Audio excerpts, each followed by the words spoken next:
Yo! Hello! Hi! Wait, okay, gonna drink some water.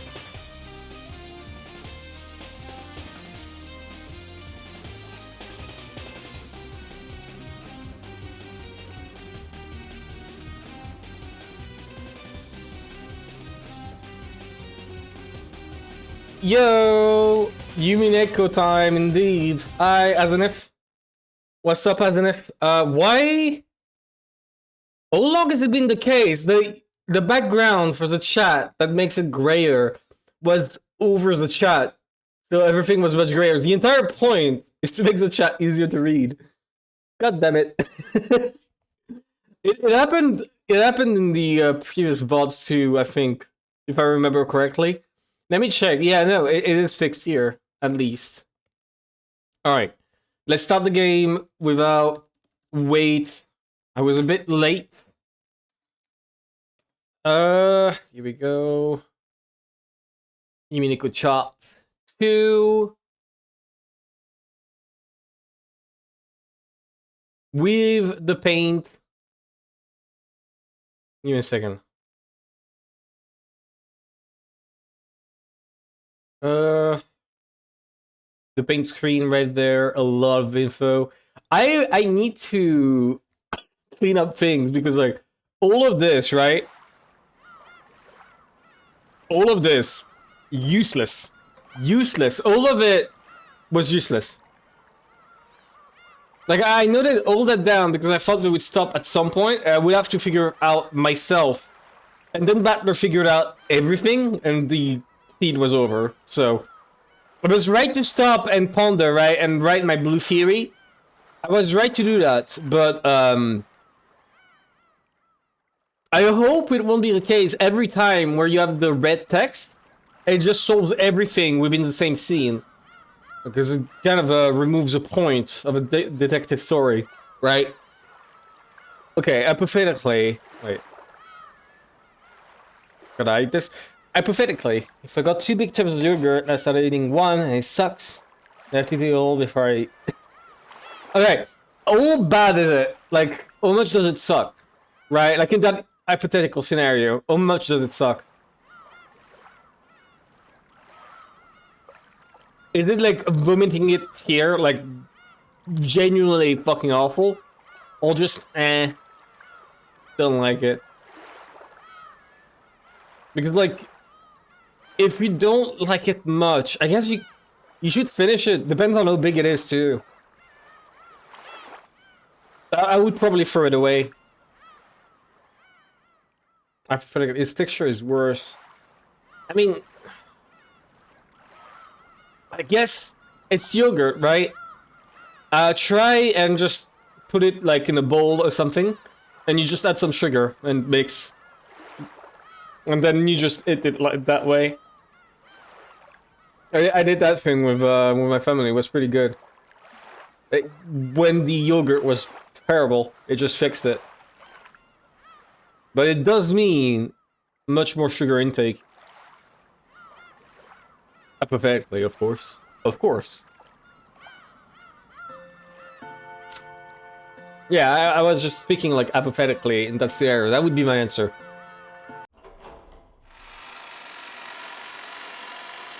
Okay. So I don't remember where we stopped. We stopped in the middle of the scene because I started feeling weak. And I really didn't feel good.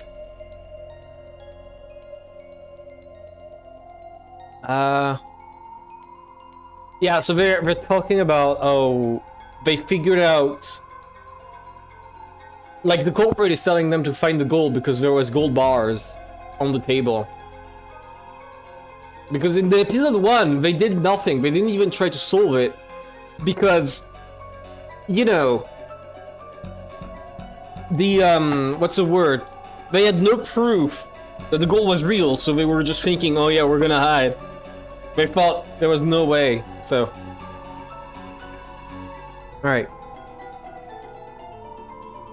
And then Maria laughs, and that's where we stop. Alright. It was written down, what she wanted to make us do. Couldn't anyone read it? Maria suddenly laughed in a creepy voice. I thought she'd been concentrating on the TV, but apparently she'd been listening in too.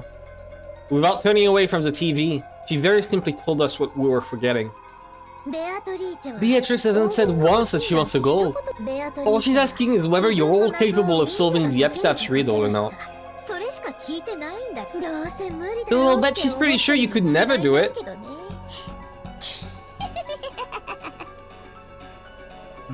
So, are you saying you can't solve it, Maria? I don't care. After all, she'll take me to the Golden Land.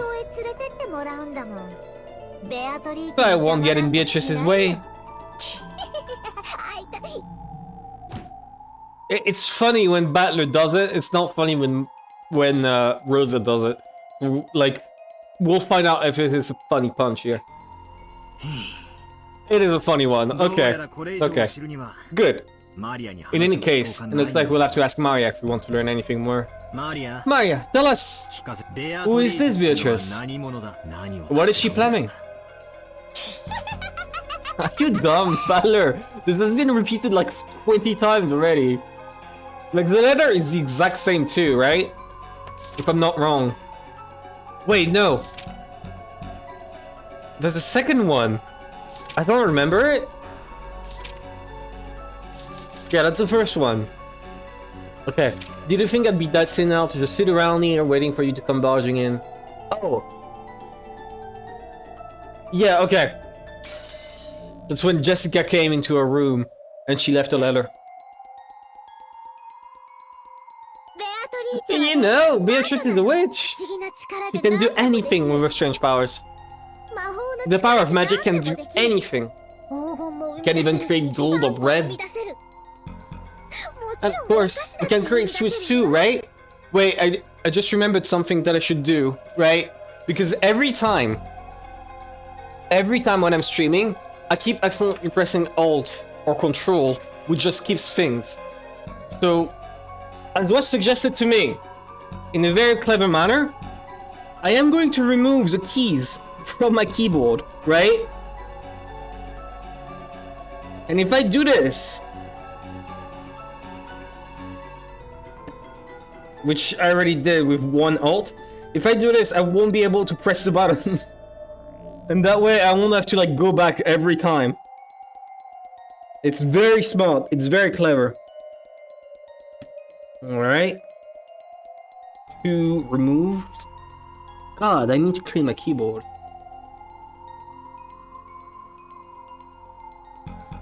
Okay. Come on. Here we go. And last one. I think it's Control and Alt, which skip. No other key. I don't think other keys skip. Okay, here we go. Perfect. Alright, now I can't press them, and if I accidentally skip, I'm a moron. So we're clear here. Okay. Well, of course you can create sweets too, right? You saw, didn't you? At that time, everyone jumped at the sound of a door being slammed shut. When we turned around, we saw that Rosa had suddenly returned, bringing Genji and Shannon. Then, she rapidly approached Maria, her heels squeaking, and hit her in the cheek. What? What? That's not even deserved! What the fuck? Wait, why would you do this? Rosa! What the fuck? I'm talking about that. You interrupted her mid-sentence. What are you saying? What the fuck are you saying? Battler and the rest will take it badly.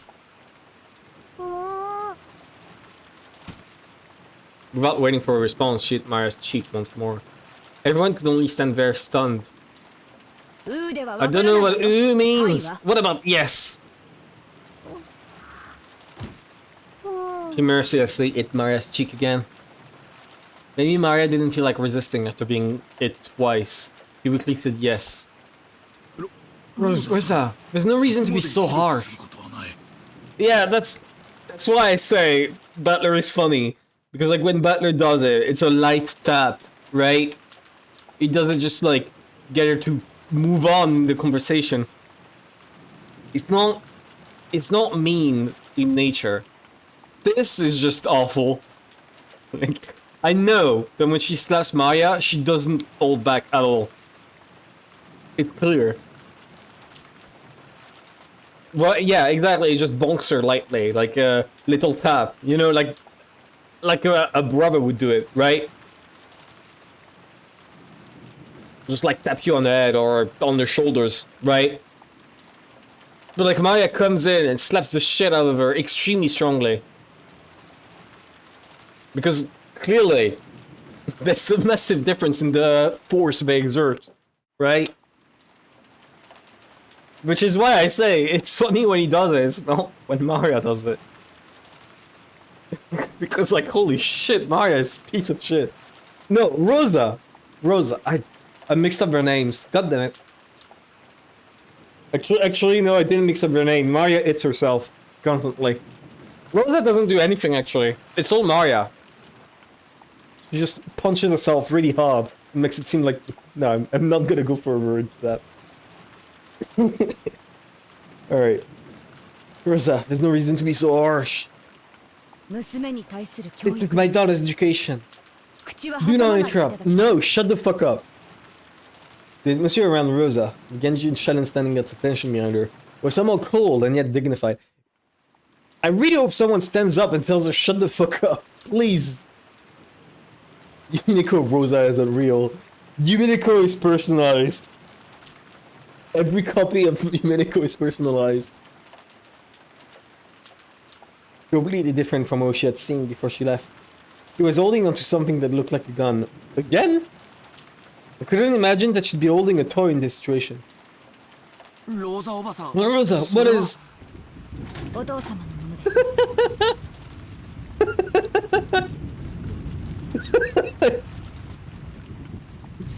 The way she holds a gun. I don't know why that's funny. I really don't know why that's funny. But it really is. I think it's the hands. The hands are so massive. I just noticed. Wait. Okay, genuine question. This gun, right? It's a very specific gun that exists in the real world, right? They mentioned this. Does it have... Wait. Give me a second.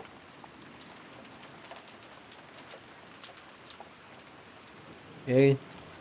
Yeah, I gotta do something really quick. Okay. Does it have this? What? Huh? Okay, apparently didn't copy paste. Alright. This thing. Right there. Does it have it?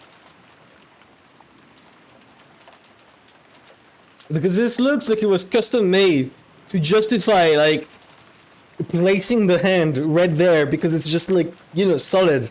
It's a solid glove. So, it looks silly the way the hand perfectly fits inside this little hole right there. I know the trigger is supposed to be like this.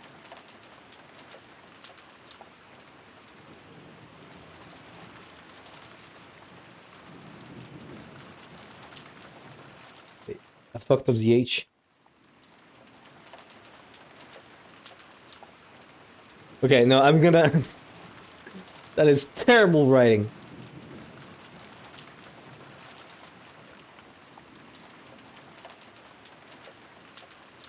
The fuck is this? There we go. I'm gonna highlight it. And we're gonna... save it. Okay. Here we go. I'm gonna put it right there, up there. No, actually right there. I'm gonna resize it a little bit, and we should be good. What do you mean? What? Oh, here we go.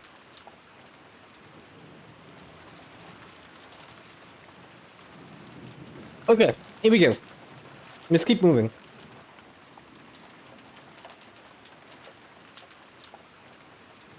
Wait. Okay. I think if you go to the tips and main menu for episode 1, there's a tip about the gun that is really weird. Really? Wait, okay. Now you got me wondering. Give me a second. Title back. Let's see.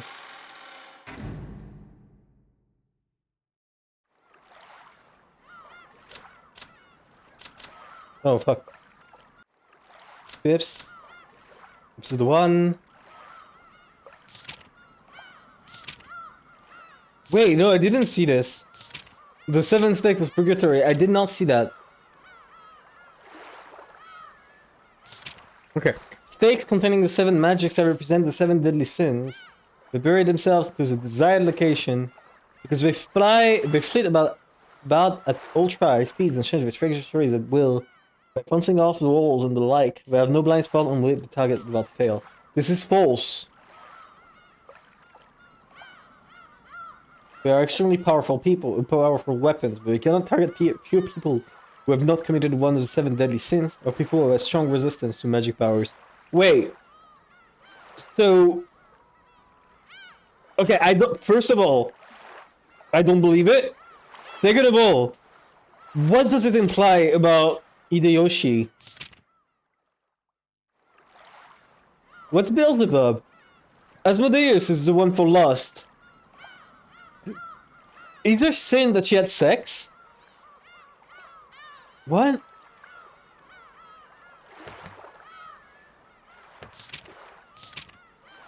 The pink drum on the gun was weird. Ah, I see.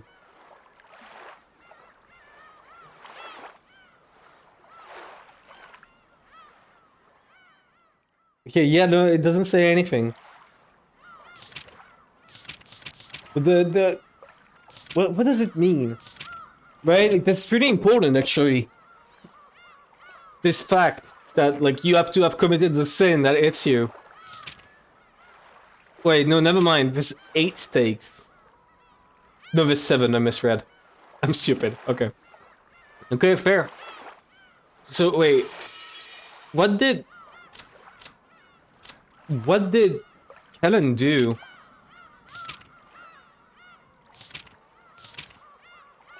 Stake of Satan. The fuck is Satan representing? Like, it would be good if they told us, right? Because this is not a sin. Alright. Is it for rebelling against his master? Is that why it's Satan? I don't know. I don't know, it's weird.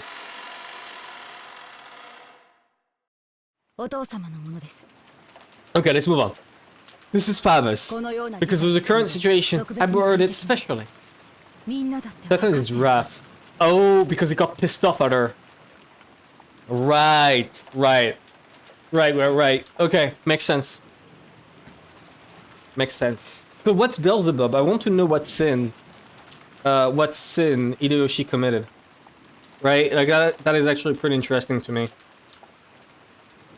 I would Google it, but I don't think I should.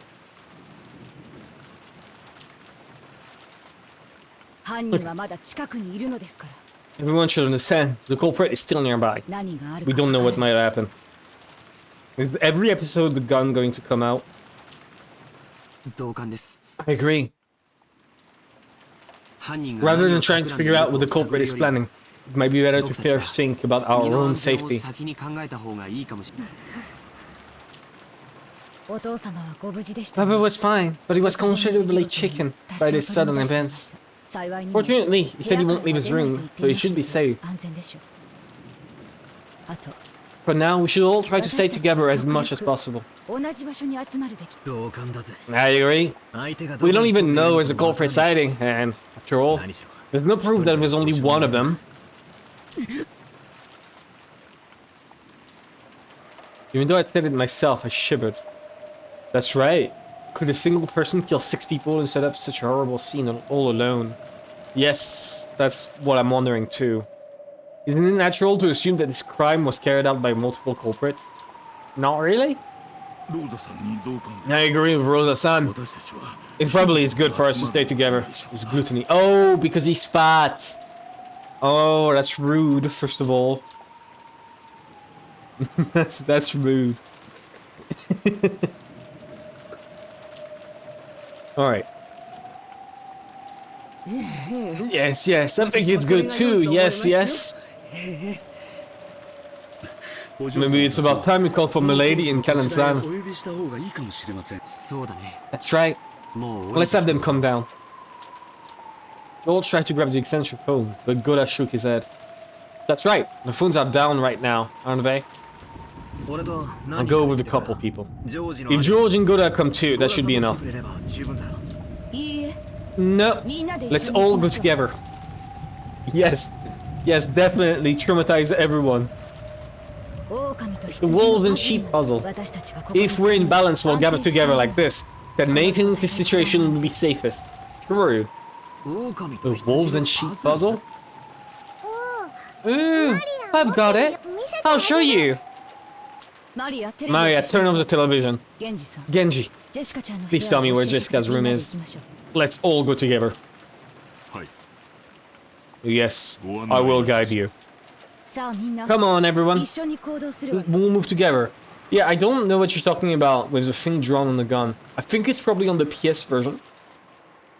Not this version. Follow my instructions. We stood up. Maya alone looked like she had some regrets about the TV, but she decided to go along with everyone for now, and got up. Shannon! Thank goodness. I was a bit worried when you took so long to get back. I am sorry to have worried you. The master ordered me to transcribe something for him.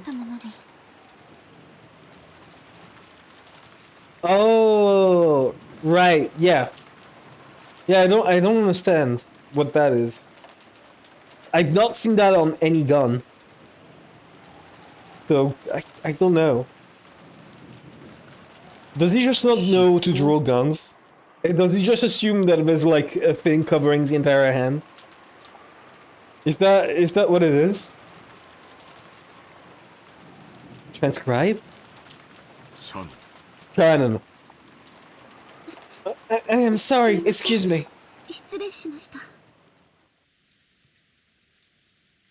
Yeah, what's written in his will? I wonder if we'll get to read it. That would be interesting. We headed for Jessica's room, with the armed Aunt Rosa and Genji-san in the lead.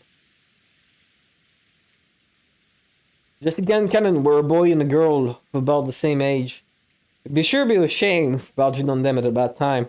Or at least that's what we'd be joking about normally. Yeah, I don't think they would do that. I don't think they would do that. I don't think Jessica, not after seeing her and mom and dad brutally gutted alive. That doesn't sound like something she would do, you know? However, Aunt Rosa was on edge, constantly exuding a sense of tension. It definitely wasn't the sort of atmosphere for careless remarks like that.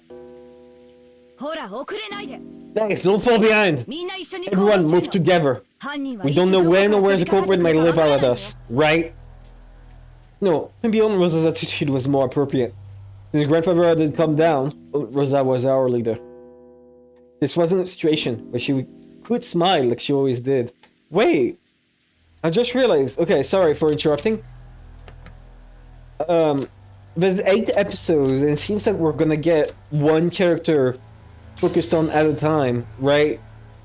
In the adults. So I'm wondering if we get like one episode where each different adult is going to be the one left alive after the first Twilight? Including Kinzo, maybe. And we'll get to see like them being focused on. Like we see with Rosa. And we'll get to see all of them holding a gun. Aunt Rosa was a mother too. She probably also thought that if she didn't get a hold of herself, some harm might befall her beloved daughter. The culprit had killed 6 of our parents at once. The method they had used was unknown, but there was a good chance this opponent could take down a large number of people in a flash. That's a big assumption. Really big assumption. Would that be with weapons or with numbers? Or with the magic of a witch? In any case, I couldn't think of any reason why it would be okay to let our guards down. The rest of us had better take much greater care, just like Aunt Rosa. Everyone, stop! Aunt Rosa spoke in a sharp voice. Wondering what this was all about, we peered forwards. Immediately realized the reason. It's the same as last time. It's the same symbol as last time, I recognize it. I'm not gonna copy it because it's exactly the same. Beep! Everyone, get back! I would like to check if it is actually like 100% the same, but I don't think it matters anyways. Everyone, get back! Goda and Genji approached the door. Beyond this door was probably Jessica's room. It seems to be the same paint that was scribbled on the door to the chapel. It appears so. It seems not much time has passed since it was drawn. What the heck? Is that another magic circle? The first magic circle of the moon. It has the power to open unopening doors. Yeah, it doesn't fit here. This is not a locked room. Drawn on the door to Jessica's room was the same kind of creepy scribble that had been drawn on the door to the chapel. And it's very small font, so you think Roy was here. Hi, Mac. What's up? Another magic circle? Awkward. I'm back at me, bye. Yeah, no, you know what? Instead of like witnessing all of this, we should just like back away and go back, right? And just assume they're dead. Because clearly, Beatrice wants them to see the corpses and be shaken by them, right? So if you don't give her that pleasure and you just hide everyone together in the same room, like for the rest of the day. I mean, no, it didn't work. They already tried. Like, that's what Natsui tried. And after hiding in the same room for like 6 hours, everyone's just started wandering around again. So it didn't work. Not much, just mulching. No, molding of a Indian rice dish to get for delivery. There's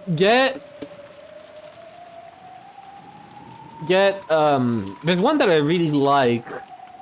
It's not tikka masala. Fuck. Just get curry. If you have it. Tikka masala is also good, but it's a bit basic. I really love Indian dishes, they're so good. Anyways. That strange pattern must have had some occult meaning. But it didn't matter what that meaning was. We were worried about whether those two were okay. That doesn't matter! Are Jessica and Canon safe? This does not bode well. We should quickly bring those two downstairs. Milady! Milady! You there? Please answer! Buddha knocked by me and yelled. There was no answer. The door is locked. I bet you the door is locked. Suddenly. But the lock just resisted him. Again. God. Is every fucking crime here going to be a locked room? Is every single one of them going to be a locked room? In this game? Like... Oh my god. Dude. The only one that wasn't was the one with Cannon. Like, that's... in the previous game, previous episode. That one was fun. Rosa, it seems to be locked. There's no helping it. Please open it up. Genji nodded, and Goda quickly unlocked the door with a master key. In the back of my mind, horrible images floated up and disappeared, one after another. A magic circle had been drawn on the door to the chapel. Behind that lay 6 corpses. So if there's a magic circle drawn on the door to Jessica's room, then beyond it must be... Jessica-sama! Jessica-sama! What happened? Is she there? Jessica! What happened? It's over. It was truly artless. The expression on Goda's face as this cry as he opened the door prepared us for the brutal fate that Jessica had met before we even saw her. Everyone rushed into Jessica's room at once. That scene told everyone their worst fears were spot on. Jessica!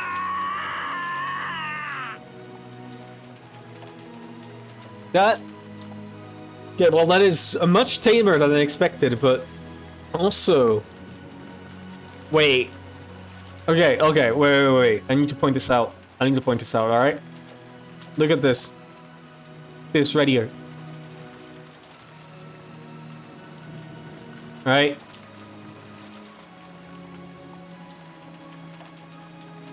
I gotta put it side by side so you see what I mean. If you look closely, it kind of looks like... Wait.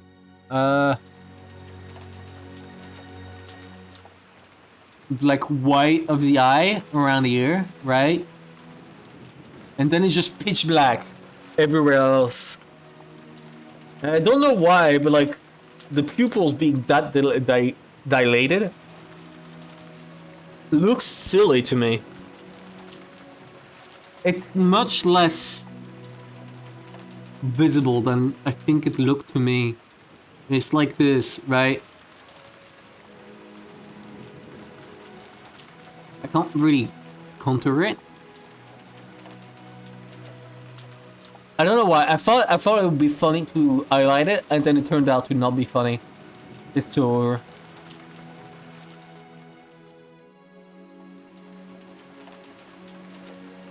It doesn't look like a real corpse. I'll leave one there. I don't know why, but I'll leave one there.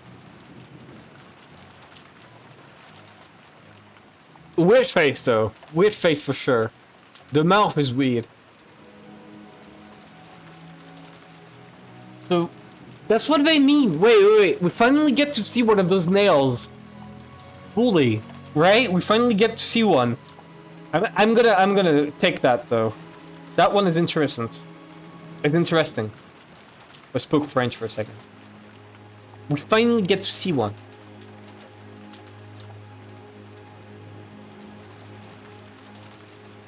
And it looks weird.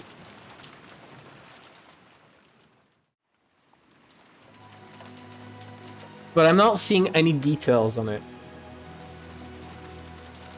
that are particularly interesting. Jessica! No voice lines, it's not voice acted. Oh, horrible. Dr. Manjo! Inside the room, which seemed elegant was a better room of one so young, Jessica lay crumpled on the ground.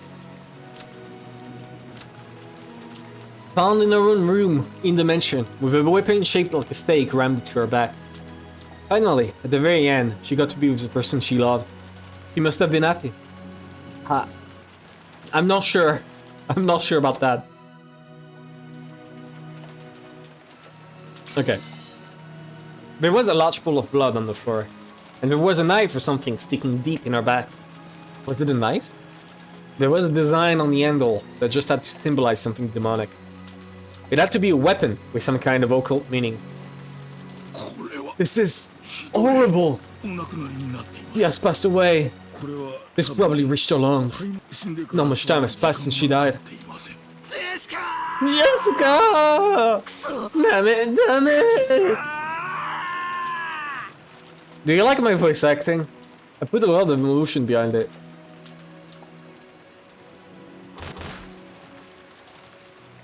But Badly-sama! I was naive! I knew it! Since the culprit couldn't escape the island, they were definitely close by. So why didn't they get caught sooner? I was naive. I just assumed that a culprit would commit a crime and then just sneak away and hide. We were stunned then. We thought Jessica giving in to rage and running off was just something they put in the air. But we were naive. We should have stopped her. Koda, why did you leave the two alone? If only you had been with them, something like this. No, that is, I said it was dangerous, so we should return. It's that Millie said she wanted to be alone. And told me to leave it to him, and... Speaking of which, where's Canon? That's right. He's gonna be shown at disappearing. The witch raids his corpse for fun. What? That alone caused an incredible uneasiness among the survivors. If that witch exists, resides in the human world, then that witch does not exist. It's truly fantasy. Fantasy takes the form of what they fear. I have no idea what you mean by this. I have zero idea what this is supposed to mean. But... erased? That's right. What in the world happened to Ken and Kin? Ken, where? Ken should have been with Milady. Where in the world did he go? You don't think they got him? Quiet. Someone might be hiding in this room. Search under the bed and in the closet. There was a chance that Ken's corpse had been pushed away somewhere.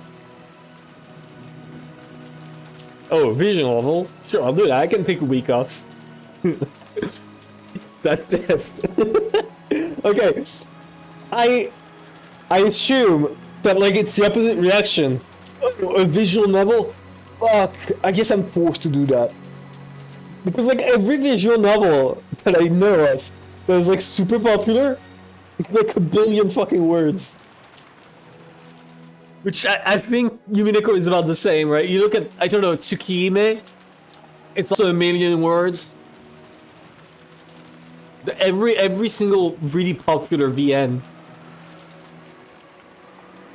Okay. As Rosa-san's order, everyone searched throughout the room together. But there wasn't a single human hiding anywhere. He's nowhere! Could the culprit have taken him out of the room? And we'll have to search for him quickly and save him. If we're slow, something awful might happen. Rosa, let's search all over the mansion. Let's search for the culprit. Let's save Canon. Quiet! When Rosa yelled at us, we fell instantly silent. He was probably contemplating something. However, what in the world could that be? When Rosa walked around the room as though looking for something, or as though she was collecting her thoughts.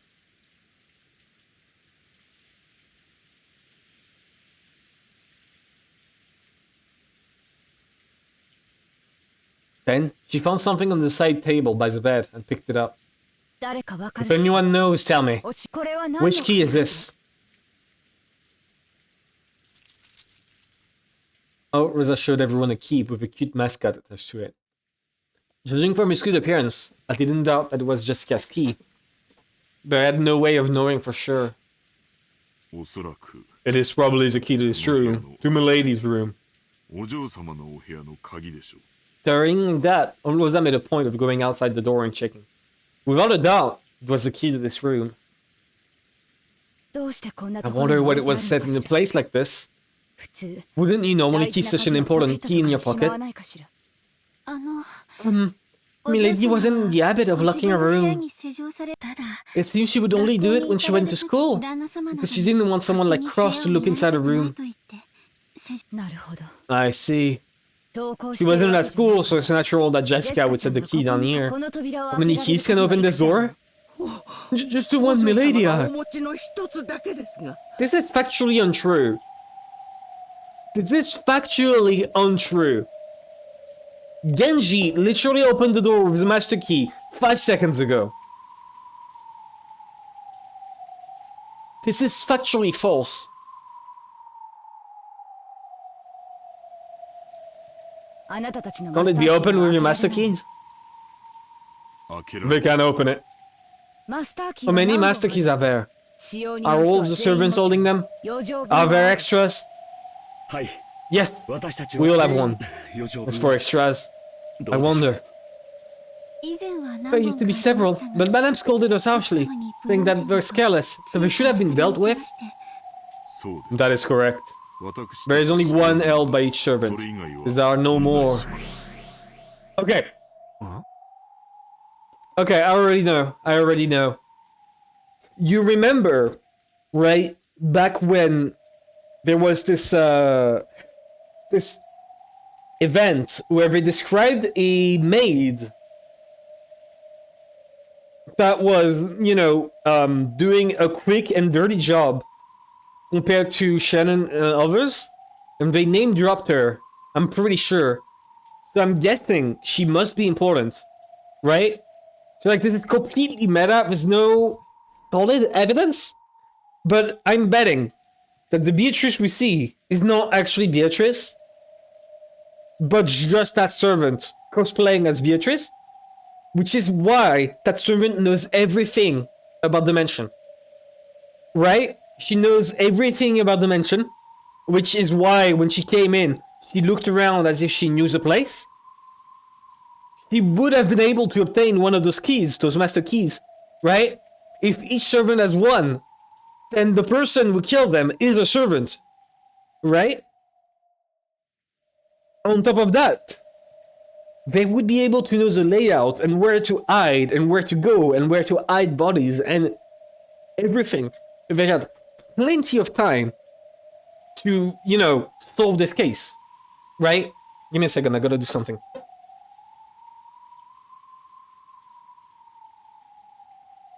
So, like, to me, it is kind of obvious that the murderer, right there, because of this, because of the line where only the servants has one of those keys, that one servant mentioned before is the culprit. I already had it in mind. I already brought it up in previous VODs, right? I'm pretty sure I already brought it up, that there was no way that it would explain things. But on the other hand, this does contradict a piece of information from earlier. Because if she's a servant that is unrelated to the guests, then how could she have acquired a piece of candy from Maria? Right? How could she have acquired that? She could not have. Because she would not have shown herself. That would have been stupid.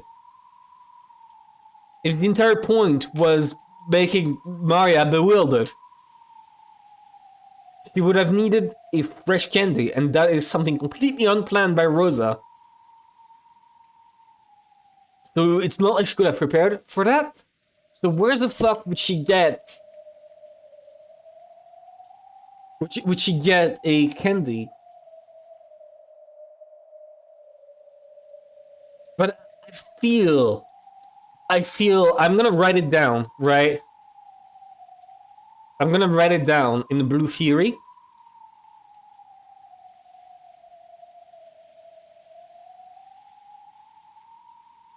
Murderer is that one servant mentioned at the start as a key.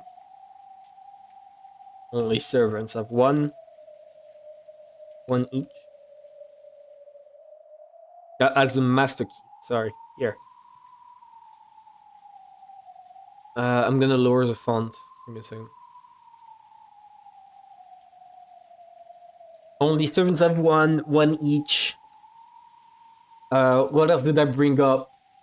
Knows the layout of the mansion. Walked around the place as if they knew it inside out. Mentioned when Beatrice arrived.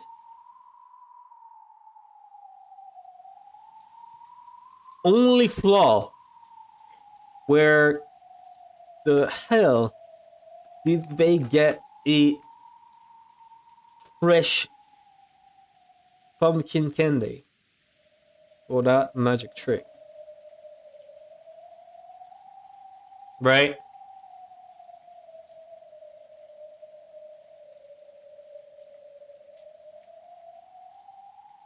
If this is true, there is an accomplice.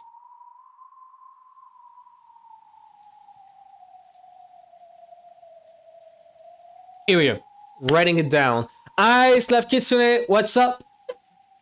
How are you doing? Gonna drink a bit of water. Give me a second.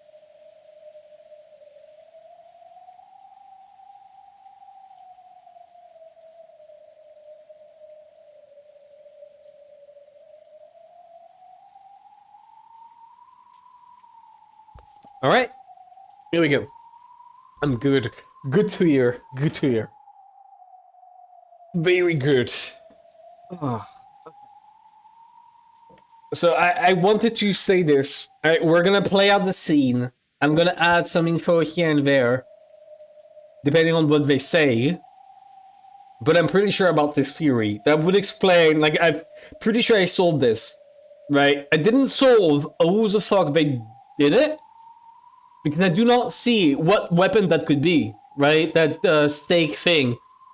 It is 100% not a thing where the stake hits the target by, you know, chance or something. It is 100% not that. I don't even know the magic thing. It's gotta be like, I don't know, a gun or something. But I don't know how they disposed of Kellen's corpse in a way that no one saw it, found it, saw the blood. Right, because it was pierced in the chest, so the blood should be somewhere. And there doesn't seem to be any blood from Kellen anywhere. So that's interesting. But in regards to who opened the door, it has to be an old servant. That's it. That's my guess. Alright. Okay. I'm gonna save here in case I miss by accident a red text. Wait a sec. I think we talked about extra master keys in the last game, right? We did. Indeed. Well, regarding that, I have noticed that having several master keys with restrictions are known. It's quite disadvantageous for me. That's probably right. Since you want to make me believe in magic using closed rooms, it would really hurt you if there were more master keys than we thought. After all, every time a trick involving locks shows up, I plan to resist by arguing that the culprit is a master key that someone lost in the past, or a duplicate. Yes, that's correct. So I've decided to make a move to defeat that. All the data setting.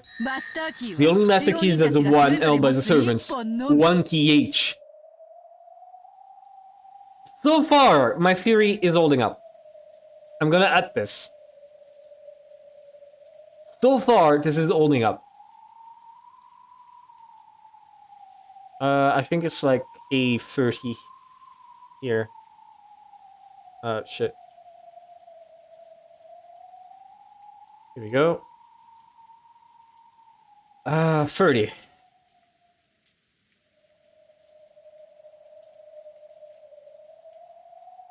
Is already confirming. No, this excerpt is already confirming it. Here we go, check mark. Okay, let's keep moving. Right, because she didn't say the servants, as in like the one that are. She didn't specify the servants in the mention right now. Right, it's still too unspecific. To the point where it could include servants from before. In fact, it is confirming that a servant did it. Or at least a servant is an accomplice. Right? They're messing with me. More importantly, what kind of move is this? What's on Rosa talking about? Who knows? Should try listening in. Okay. Thank you. I have the situation sorted out. And I've been able to pinpoint the culprit who assaulted Jessica, or at least one of her accomplices. Really? Really, Rosa? I'm impressed. Okay, let's see if it is complete bullshit or if Rosa is smart. Alright? And then she points the gun at Maria. It's you, Maria. Then she shoots her. Hell yeah. What did you say? Who is it? Come on, Rosa. You don't mean Canon, do you? Huh? What? Wait, never mind. Wait, no, let me check again. Let me check again.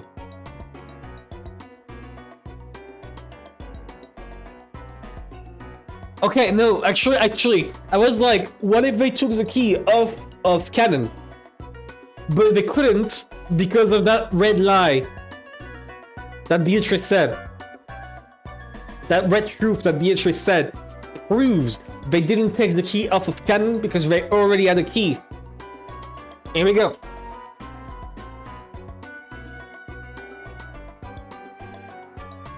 Why Canon?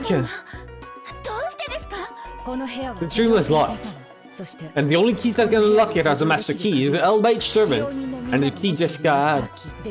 But Jessica's key was closed up in here, which means it's only possible that one of the master keys locked this room up. It is as you say. But why would he do this? In that case, someone killed Jessica then locked the door. That person had the master key. And there are only 5 people with master keys. Oh my! It wasn't me! Not me! No, I could never do such a thing. Kumasawa got up late. After we returned from the chapel to the parlor, we did meet you there, but it's impossible to prove where you were and what you were doing in the last time. You watched us from the shadows, chased after Jessica and Canon when they were isolated, and stealthily attacked them. Oh! That is not a bad guess. Are you saying I visited Milady's room and did something so horrible? I did no such thing! Yes, no such thing! It's definitely not Kumasawa.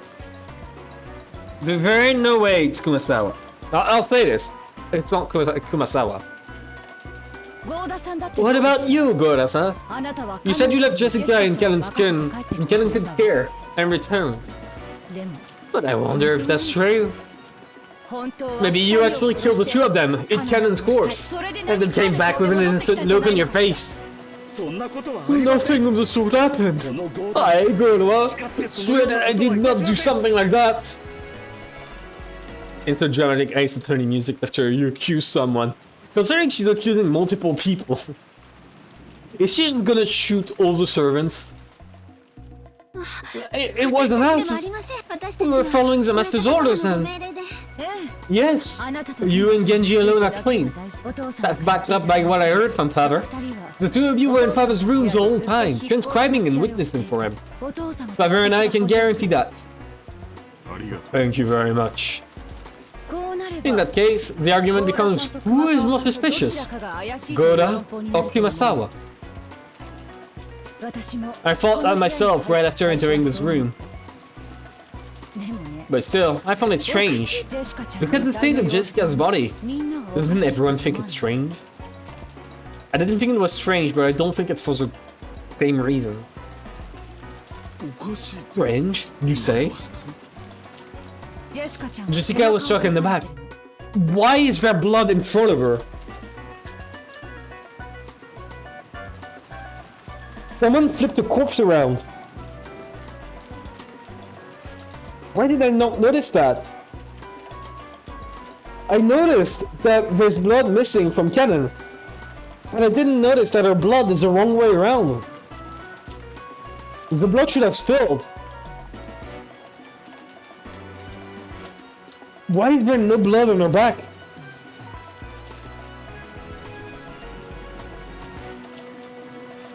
Okay, I don't see why. Well, what's up with that?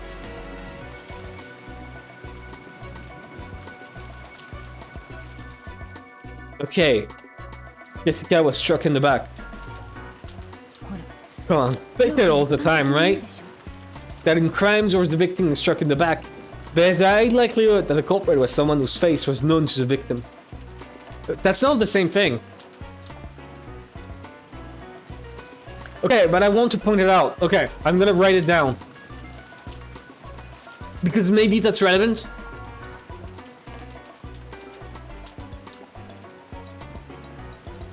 Stabbed in the back. Yet no blood on it. And only on her stomach. 1.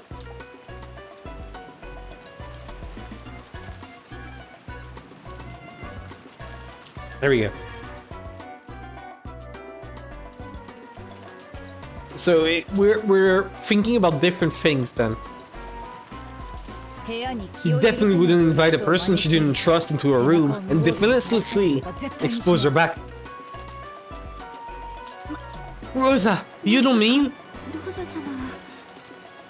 You said that was canon, do you? I do. We're all fully aware of the state Jessica was in right before she was killed. Seeing her parents' tragic bodies, Jessica was very panicked. It's easy to imagine that, after she regained her composure, she'd be in a horrible slump. It would be very understandable if Jessica's frame of mind led her to shut herself up alone in the room. And those particulars match with Goda-san's story. Jessica says to leave her alone. Then, Kennen, with of a similar age, may have had some adolescent relationship with her, said to leave this matter in his hands. That feeling is also very understandable. So for that reason, I think Jessica welcomed Kennen in her room. But what if it had been Goda or Kumasawa? Would she have let them into her room? Kumasawa, yes. Goda, no. Goda is a no. I don't think anyone would trust him. But Kumasawa is like the kind grandma that everyone loves. Jessica would absolutely let Kumasawa in. I believe that I have gained my lady's trust. But even so, oh, then I guess you're still a suspect after all. Good. I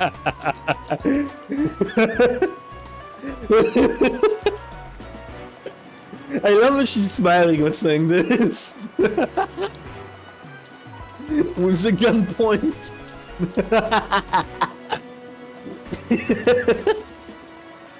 Goodness of rifle, he's just shot himself in the foot. Hell yeah! Don't know why, but that's really funny to me. Okay. I assume Jessica probably didn't like you very much, so I didn't think she would have let you in a room. I was convinced that you couldn't possibly be the culprit, but maybe I was mistaken. No, I'm sad to say that I may not have been accepted by my lady. But what about you, Kumasawa?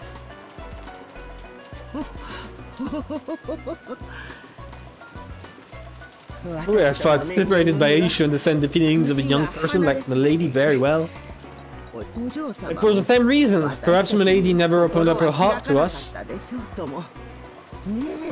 Goda-san?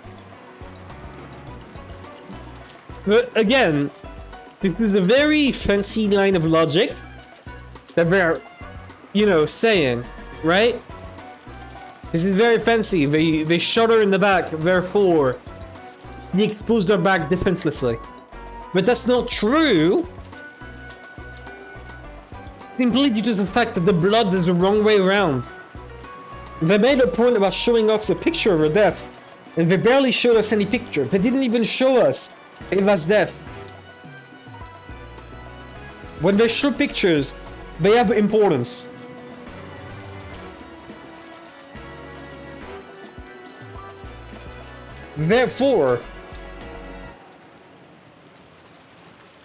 Therefore, this is a silly line of logic. He was shot at the front of her body and then stabbed in the back to make it look like it was you know, canon.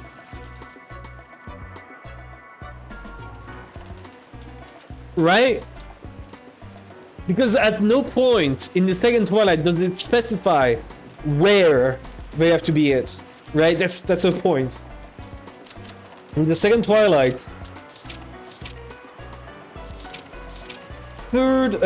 fourth to eighth all specify the location. Second does not.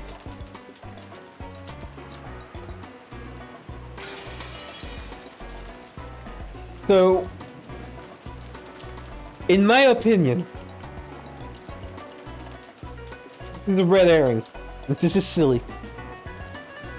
Plus, they made a point of saying that Jessica doesn't close her room. Therefore, anyone could have entered. Anyways, let's keep going. Yes, that's right. It would have been quite difficult for her to open her heart to the likes of us. It would have been cultivable for Milady to let us into her room when she was grieving. Goda and Kumasawa each rubbed their hands together, forming each other with forced smiles on their face. It was truly an unpleasant rondo. So it was a person who might be able to enter Jessica Shan's room while she was grieving. A person who might have been given access to her defenseless back, and who had a master key. That only points to one suspect. It was impossible for anyone except Canon. False. Please wait! Canon definitely wouldn't do something like... Oh, then is there someone else? Is Goda Kumasawa suspicious after all? Who do you think is most suspicious, Shannon? Come on. I could never. It wasn't me, Shannon. Yes, it was not me. Of course, it wasn't me either. The ones who had close relationships with Milady were Canon. Not him. You, right? Yeah, isn't that right? Jessica might also let Shannon into her room. You were supposedly with Faber, but in reality, could you be the culprit? Rosa, okay, no. Rosa is toying around to see their reactions. She's not being genuine. Okay. She's just throwing them there to see how they would react and to see like possible hints about what could be from their faces and reactions. You sure me as servant were like, why don't they just kill all the servants and then realize that the murder still happened? Therefore, it must be, you know, an old servant. Didn't you just say she was doing some important work with grandfather? Yes, I know. Neither Shannon nor Genji is a culprit. Father confirmed that we were together the whole time. Well then, what do you think, everyone? After being told that, no one could respond. Even if someone did manage to argue back, then they would have to offer the name of a different suspect. No! And no matter who that suspect was, it would have to be someone right here. Though you do not have to point to a specific person. No one could do something like that. Honorosa glanced at everyone in turn, fingering the gun like it was a toy. It seems so different from the kind that Rosa I knew. No, probably because I'm not fully aware of danger we are in. Maybe Honorosa's attitude would seem natural if only I could sense the peril surrounding us. It looks like no one has an opinion. Then I'll give you mine. Of course, I can't deny the possibility that Canon's a victim without a corpse. What's that sound?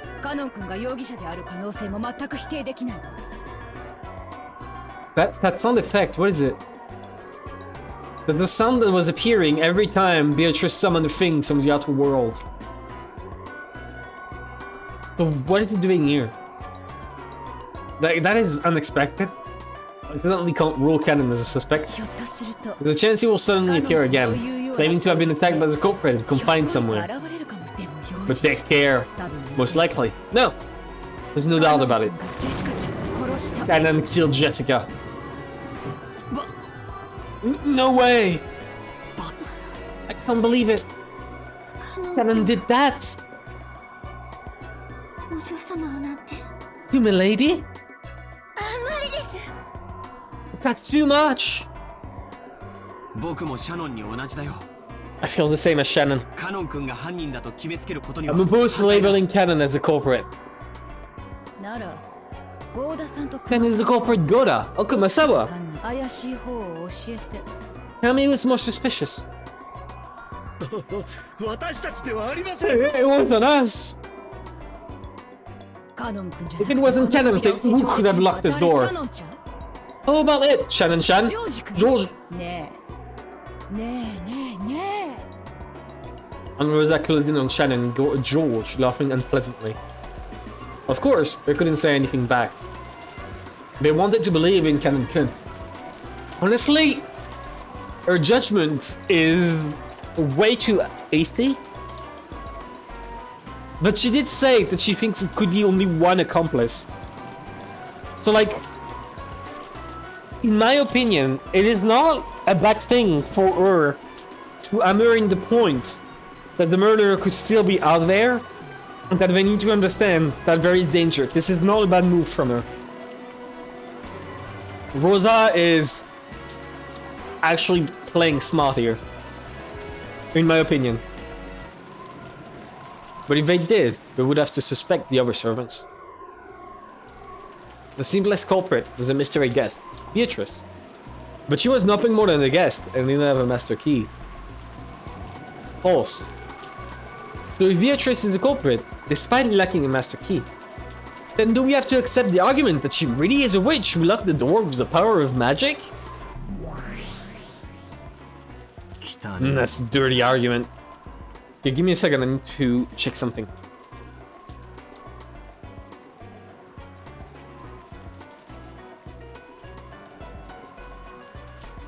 Alright, here we go. What will you say now? Dirty. So dirty. What are you worried about? Make it my fault. You can just make it the fault of the 90th person, the mystery guest. Right? If you do, you won't have to watch this ugly battle of humans laying each other's. Right? I think like Rosa enjoys this. I like way too much, but that would imply that a normal human being would enjoy being in the situation. Yeah, she's enjoying it, but I don't think what she's doing is bad, right? I'll say that. She's definitely enjoying this too much, but I don't think she's doing bad. That's my take on this.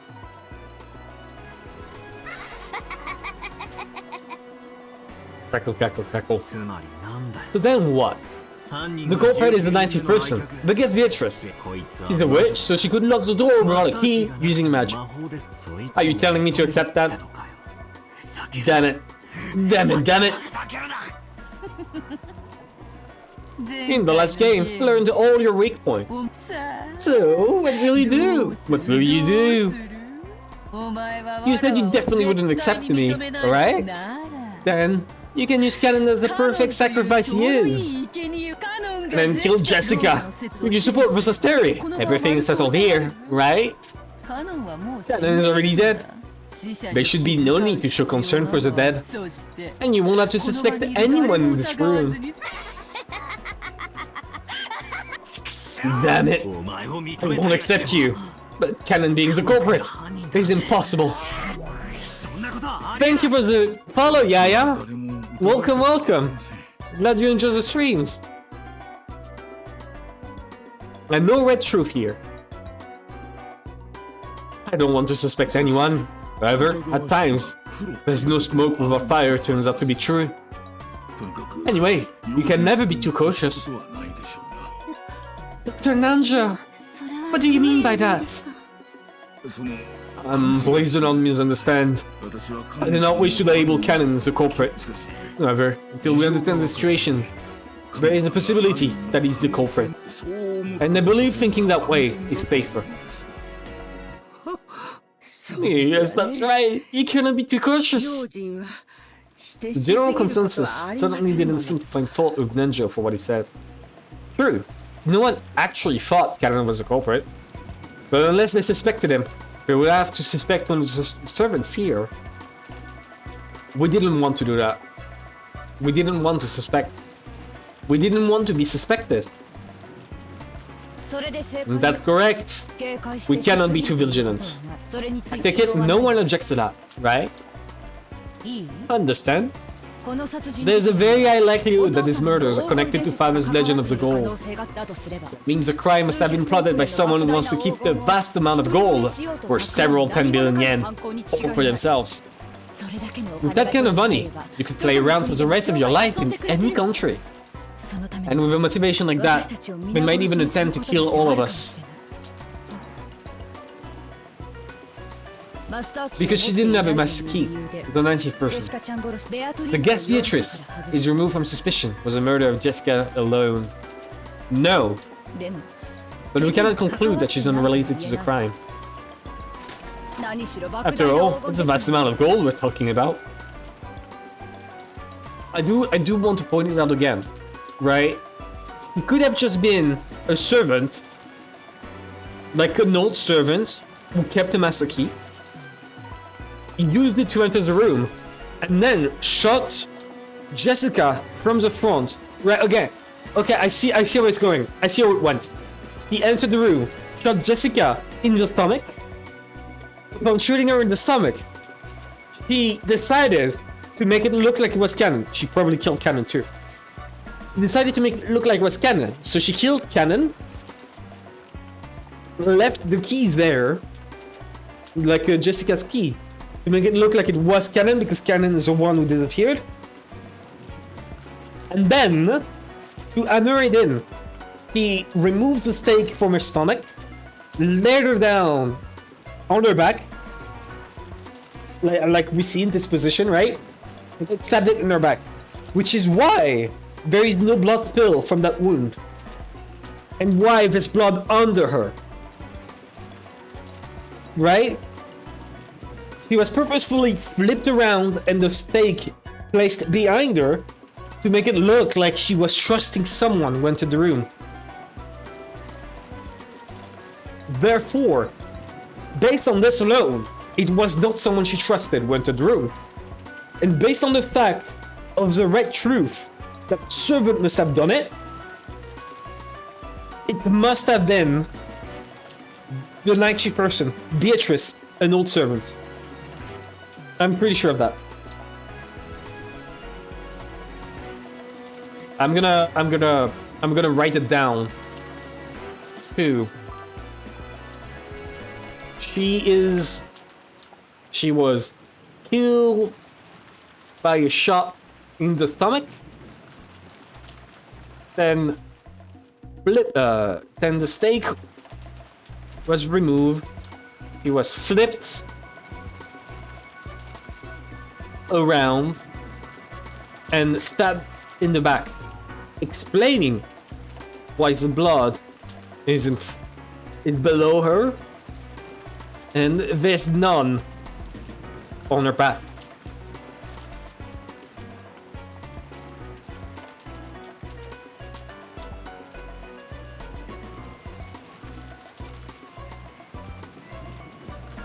As she was laying stomach on her back.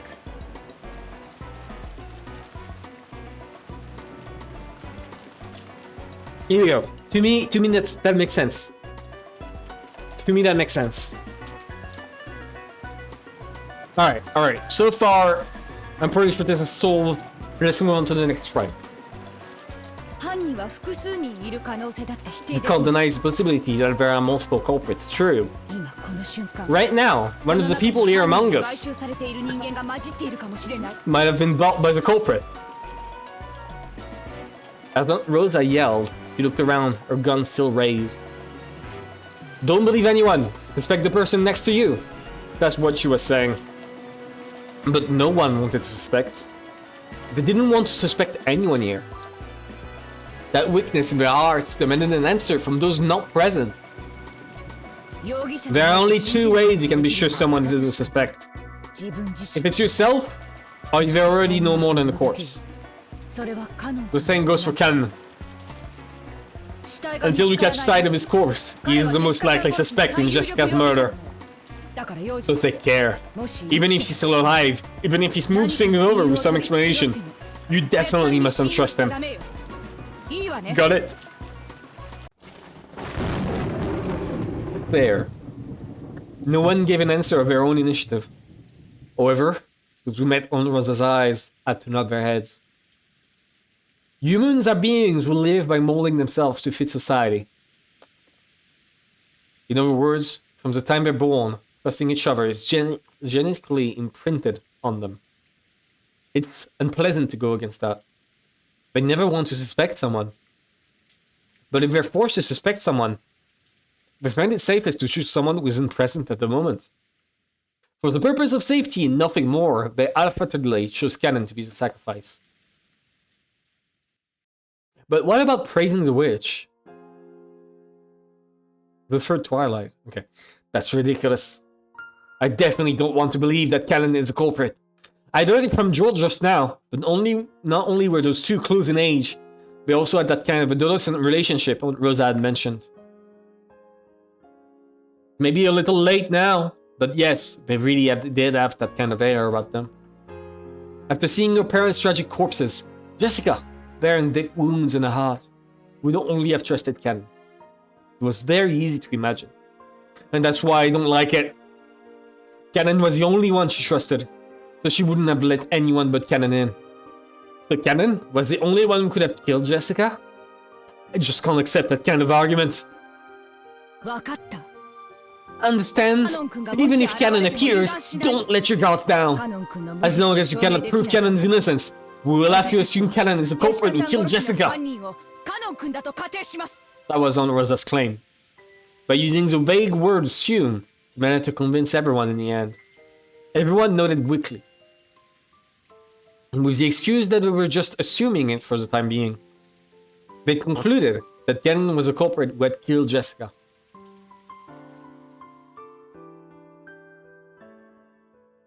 I wonder what the dead Jessica and Canon would think if they could hear this exchange.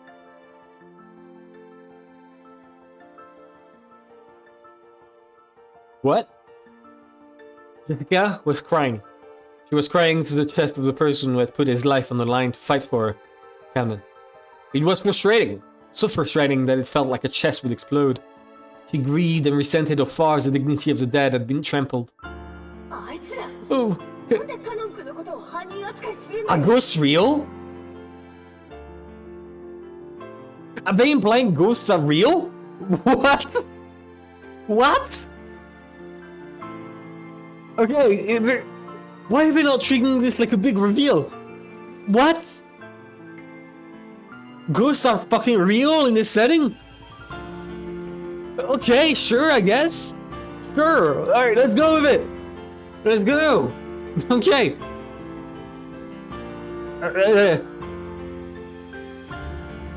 Ghosts.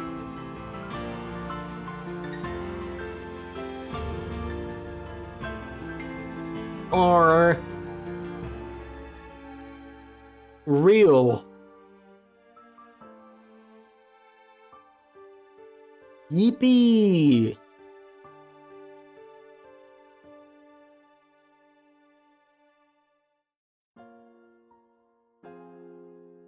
Okay, and then we draw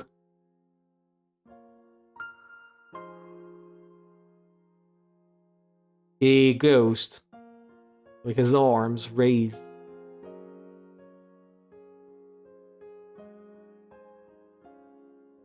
Here we go. And then we fill the mouth with black, like this.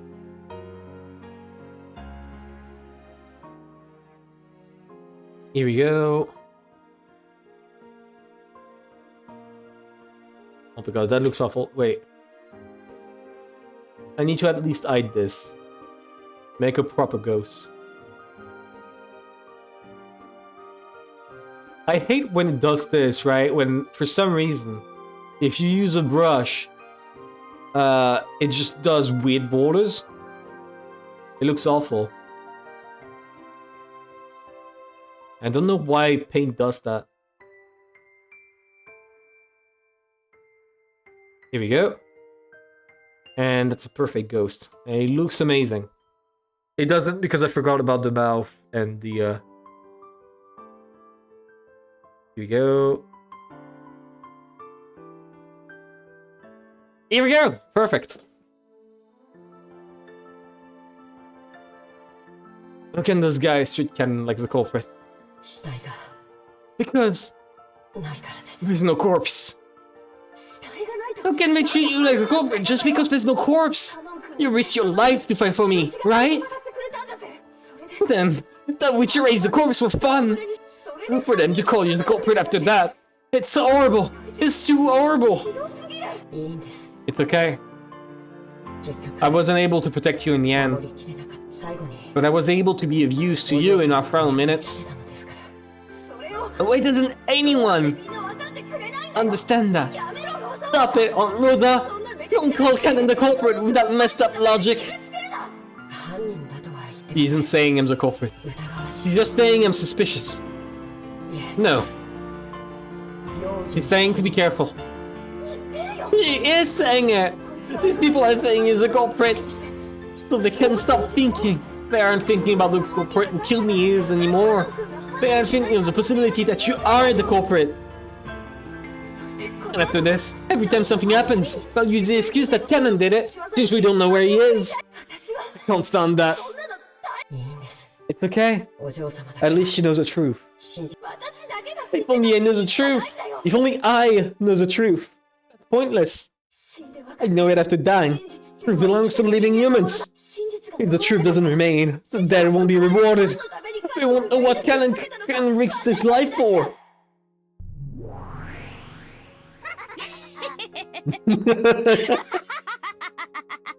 I love when Beatrice just pops up out of nowhere to laugh at people. She's such a troll. Amazing. 実に愉快 Truly a splendid sight. You hardly ever find a sweeter honey than the laments of the dead. Lament. No matter how much you lament, the voices of the dead never reach the living. Damn it, damn it! It doesn't matter who! Hear my voice! Cannon isn't the culprit! Cannon's scores was just erased! Why? Why don't you understand that?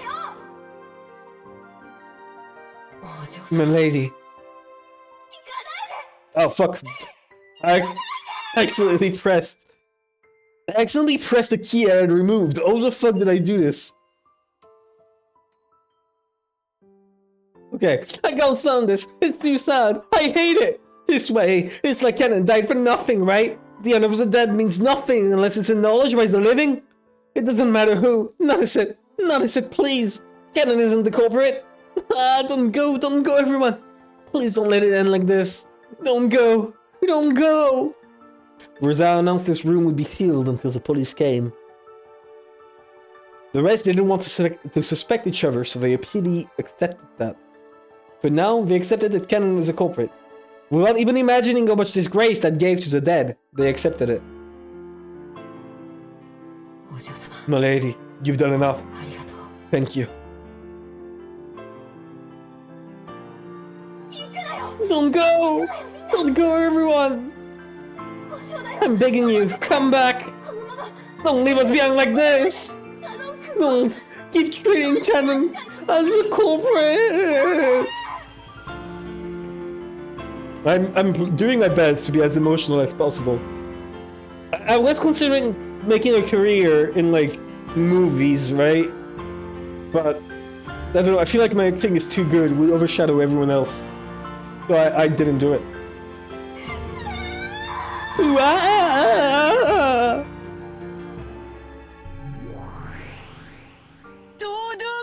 It won't reach!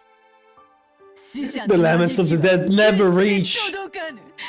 You make me laugh, yes! That face of yours make me laugh! Did you think your voice would reach them? It won't reach, will it, Jessica?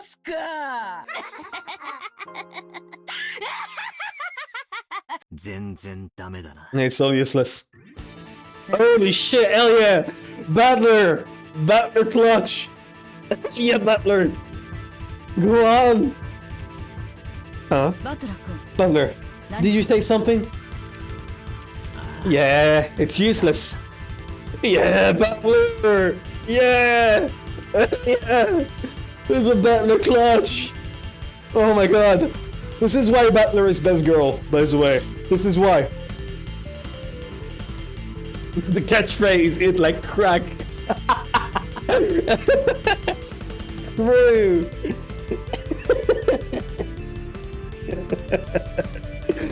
Amazing description. Oh my god. And the music picking out.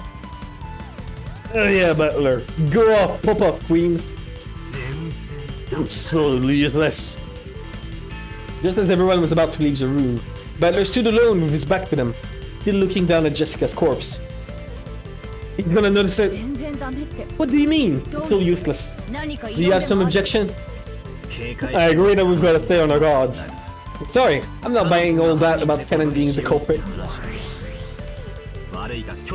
Oh! So you're speaking up at a time like this? If Kennen wasn't the culprit, and it wasn't my doing, how do you explain this closed room that Jessica's room has become?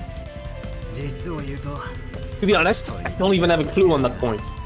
Seriously, why would I have to go and say it's all useless? Guess I'd better take responsibility for my own words. I'm empty-handed with 0 weapons to argue with, but I'm not gonna sit around on sidelines anymore, Beatrice. I wish I was as intelligent as this Battler. But Battler-sama, is there some proof that Kennen isn't the culprit? The expression that rose to those 2 faces was definitely one of anticipation. They didn't want to believe that Kennen was a culprit. They really believed in Kennen. They were expectant because they wanted me to strengthen their belief in him even more. Then, Battler, which of the other servants do you suspect? Goda? Or is it Kumasawa? Read it on Rosa. Another person called Kumasawa Chan well. She'll sometimes slack off while on the job, but she always makes things fun for people. Even if her eyes were dazzled by money, she's not the kind of person who would kill for it. But Battler-sama. And I just met Goda yesterday. Honestly, I still don't really understand him. But there is something I do understand. I've never seen anyone who cooks as happily as he does. He's the same as Kumasawa. Goda-san likes to make people happy. As if a person like that could kill those who praise his own food as delicious, even if money was piled up in front of him. Then, who do you think killed Jessica, Battler? Who do you think shut Jessica up in a room that could only be locked by a master key? Wait, before I argue about that, there's something I want to make clear. I don't want to talk about if so-and-so is not the culprit, then so-and-so must be the culprit. I just want to talk about how it's completely impossible for Kennen to be guilty. You say you can prove that Kennen isn't the culprit? How? It's actually simple. And it's something I almost overlooked. Beto? Wait, is he gonna point out what I pointed out? Repeat it! If you can say it, try saying it. Kennen had a master key on him. Oh! Kennen doesn't have a master key on him? How could you possibly know that? A short while ago, I heard from Goda about what happened. About how Jessica went to raid the VIP room, right before she and Kennen went up on her own. Goda, you did a good job remembering it. You protected Kennen's honor. I did? I didn't say the same thing, but I don't really understand. Could you explain it, Battler? That's right. When Jessica unlocked the VIP room, she borrowed the key from Kennen, but didn't give it back. So Kennen doesn't have master key on him.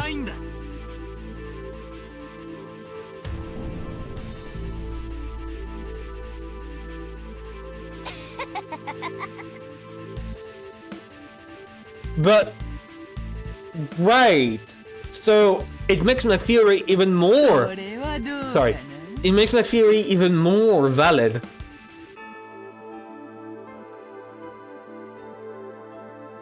Right? Because of that red truth, it's actually working against her now. The only master keys is one held by the servants. One key each. So the person who has the key is a servant.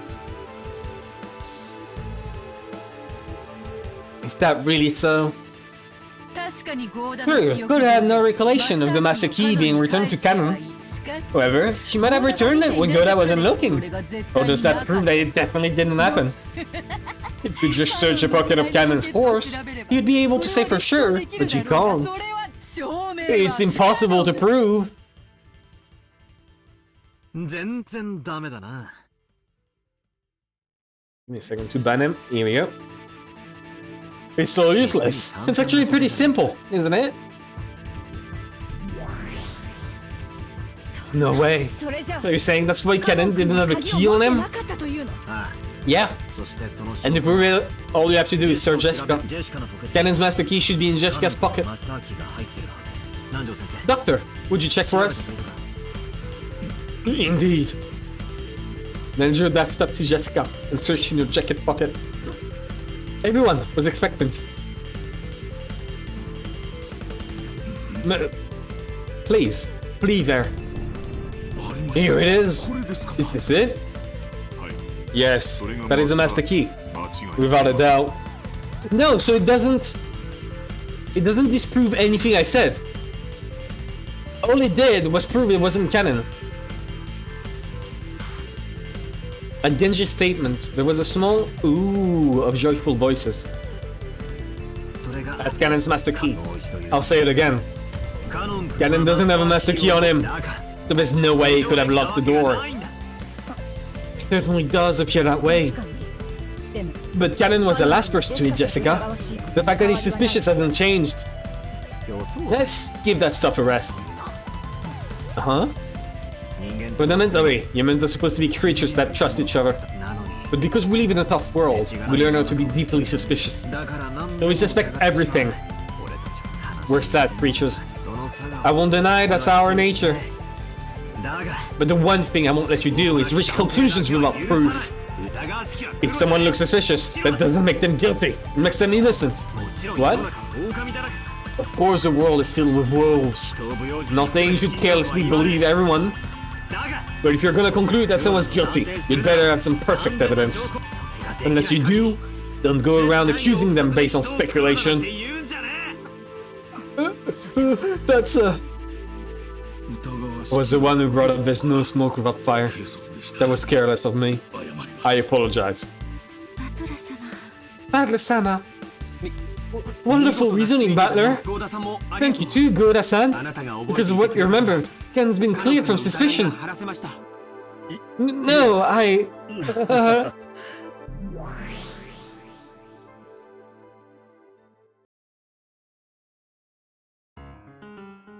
Clap, clap, clap. Okay, before she goes on, I want to point out something I just noticed. Because it's pretty important. He does not have the thing. Here we go, back to it. It was a creep sound of the witch uploading. Well done, well done! Not a bad job! Crap. Did I fall for that big piece just like you wanted? You magnificently proved that the cannon at least could unlock the door to this room. The servants should have all had master keys. With that as proof, Cannon was treated as a culprit, but you've at least managed to clear away that suspicion. In that case, how did the culprit who killed Jessica lock the door? So that's the problem we have now. Shit. I got drawn into exactly the flow you wanted. I got you, didn't I? Furthermore, you said something outrageous about not dulling any of the other servants. Well then, I can't wait to see how you try to smooth that over. Shut up. Let's start right away. You'll probably just deny it anyway, but first, let's check the definition in this room as a closed room. Very well. First, there are absolutely no types of hidden doors. Okay. Okay, time to note those down.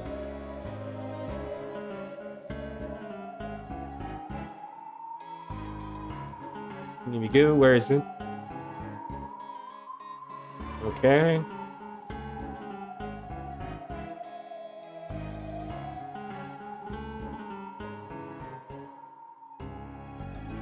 Okay. Here we go. I'm gonna actually like lay them down over here and then I'll recite it all later. Okay. The door is the only way in and out. The only way to lock this door is with Jessica's single key or the master keys, only one of which is held by each servant. Okay? 2階ではあるが、窓から出入りすることも可能だろう。 Okay.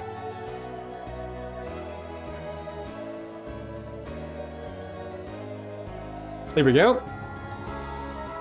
It is on the second floor, but it is probably possible to enter or leave through the window. However, the window is blocked from the inside. Okay. Adding it to the list.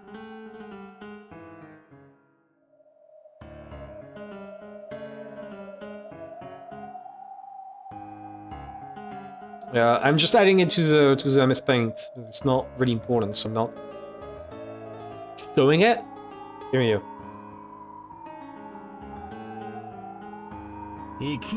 I can see the shed all around already. If I start by arguing about the door and the lock, I'll probably be stuck dancing on the palm of your head. Do as you like. Well then, what should I repeat? Repeat it. Ganon was killed in this room. There, well. Ganon was killed in this room. Okay. There's no corpse, and yet he's dead.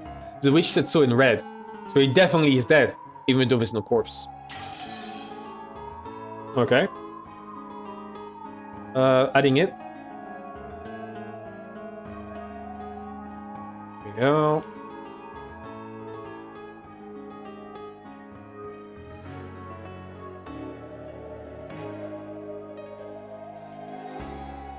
Here we go, okay. But I erase a corpse with magic, right? Cackle, cackle, cackle.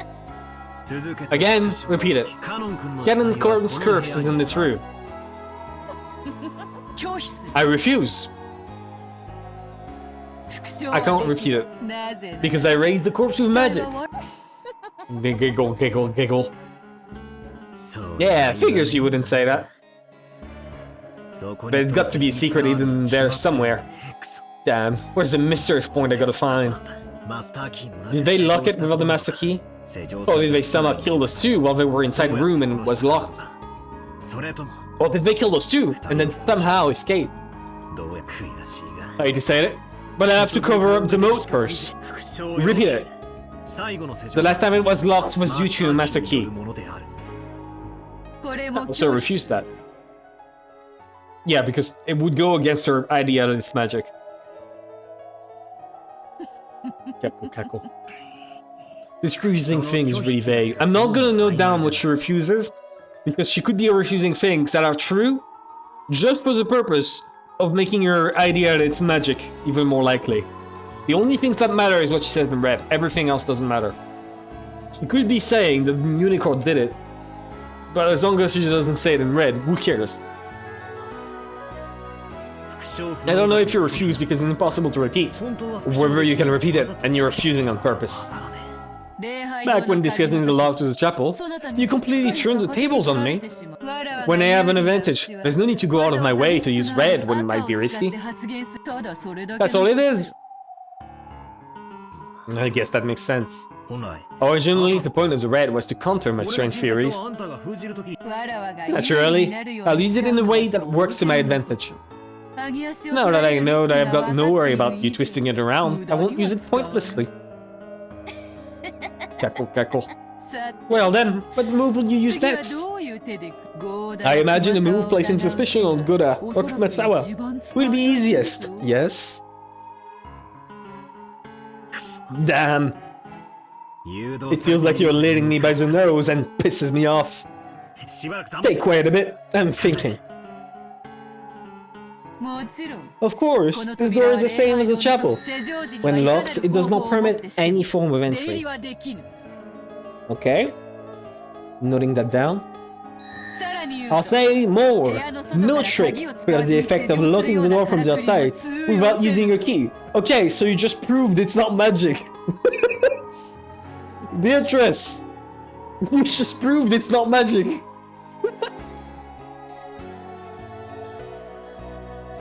No, because she says the door was locked and she went through with magic and then left with magic.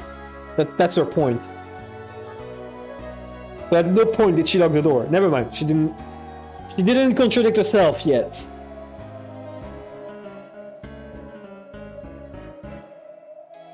Okay.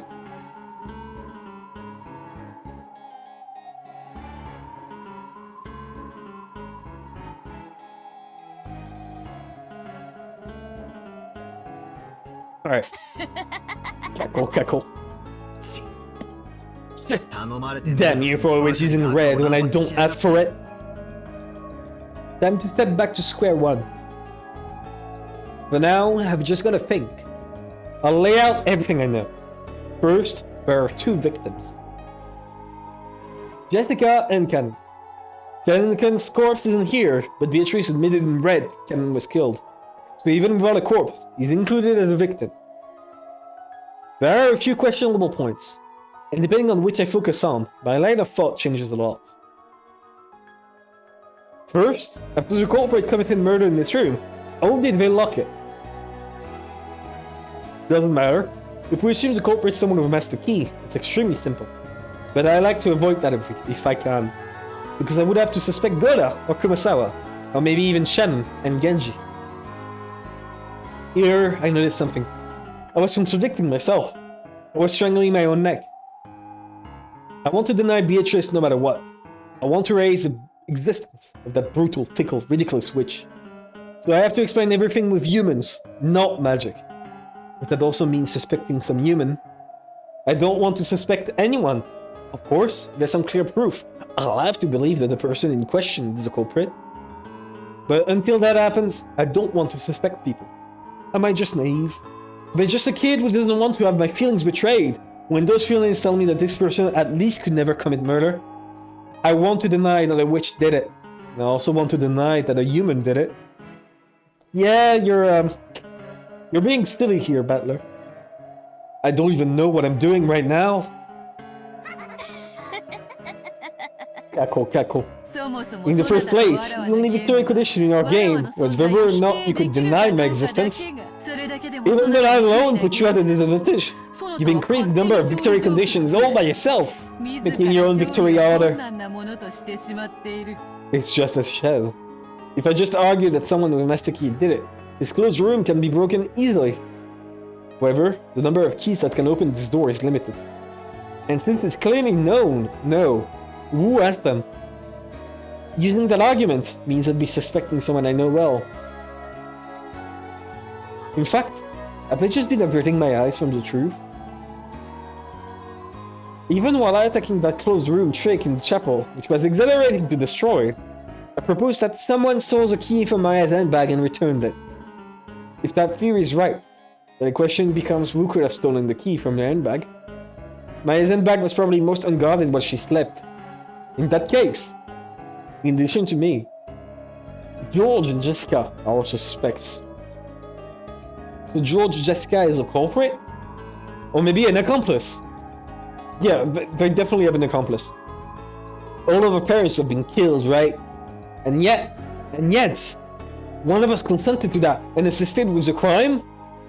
We all lamented, mourned, shed tears together in the chapel. And yet, one among us was lying. Cackle. That theory of yours about taking the key out of the handbag and putting it back cast a pronounced suspicion on the cousins. Did it not? And despite that, you acted like you didn't even notice. Announcing a theory like that so happily. Giggle. Damn it. That doesn't guarantee that one of the family or the servants is a culprit. Weren't there, like, a shit ton of people in the guest house who could have entered the room. It's not necessarily his cousins. It's just stuck up on us while hiding in a cardboard box for his... Bro, Metal Gear Solid at that moment. There's a good chance you could have slunk into a room when we were fast asleep and stolen the key, right? Perhaps that will do for that situation. By suspecting the guest, the 90th person, you won't have to suspect the others. In that case, it's just against room law. It's no trouble at all for me to open the lock with magic. But of course, I don't have a master key. No, you can't open the lock with magic. You just said no trick besides the master key could open it. Battler, point that out. Please point that out, Battler. I beg you. If you deny my magic, you also have to deny that I'm a suspect. Correct? In other words, that means suspecting one of the 18. Oh yeah, thanks for the help. But let's sort things out a bit. My goal is to figure out who's the 90th person, the human guest, the actress, committed the crimes. If I do that, I won't have to suspect anyone. Cackle, cackle. If you can't do that, foolish man. This was in a closed room from the beginning. After all, there are a total of 6 keys that can open it. And several people possess such keys. You can suspect any of them. Suspect as much as you like. But you went to all the trouble of denying all of them, making it a closed room yourself. Understand? It's in the closed room born from your mental contradiction. Keko, keko. You and no one else filled that door. So you're trying to say that I've got 2 options. Accept either which opened it with magic, or accept someone I know is the culprit. Damn! Are you trying to fool Zarook? No idea what that means. I just wanted to show you that moves such as this can exist as well. Keko. So, what do you do, Shermia Butler? Isn't it actually simple? Don't you just have to make sacrifices? Or that overly self-confident cook and that hag wouldn't be lost if she died? Oh, cackle, cackle, cackle, cackle, cackle. Damn it! If I suspect Gora and Kumasawa, everything will be fine? It's useless! I can't think of Gora as a culprit. I can't think of Kumasawa as a culprit. But I won't accept you. No matter what. In that case, they would have to enter the room without using magic or a master key. Kill Jessica and Cannon, and even erase Cannon corpse without using magic. Oh, could it be done? Or could it be done so that you can deny me? While still not suspecting anyone else. Cackle, cackle, cackle, cackle, cackle. Come on, Battler.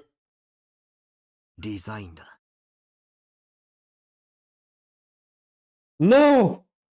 Battler, you can't do this! Battler! No! Why would you do this, Battler? No! Alright, redeemed hydrate. BRB. When you're good, it's what? He fell off! He fell off! I've already sold it like 30 minutes ago. An hour ago. Why can't you do this? He's usually so smart. Why are you doing this, Battler? BRB.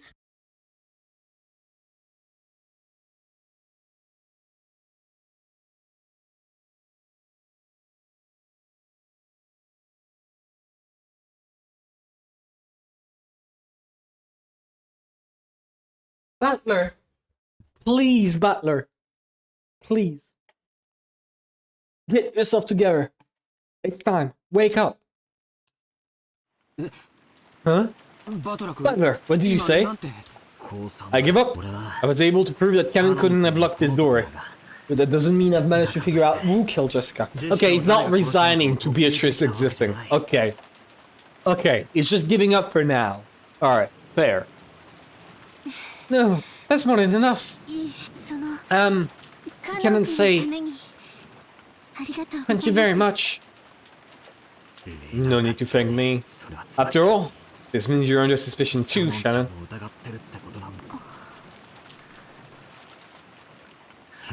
And sorry, I'm Rosa.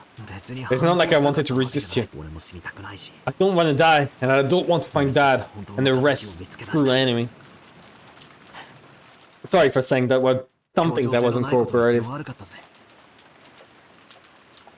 No, it's okay.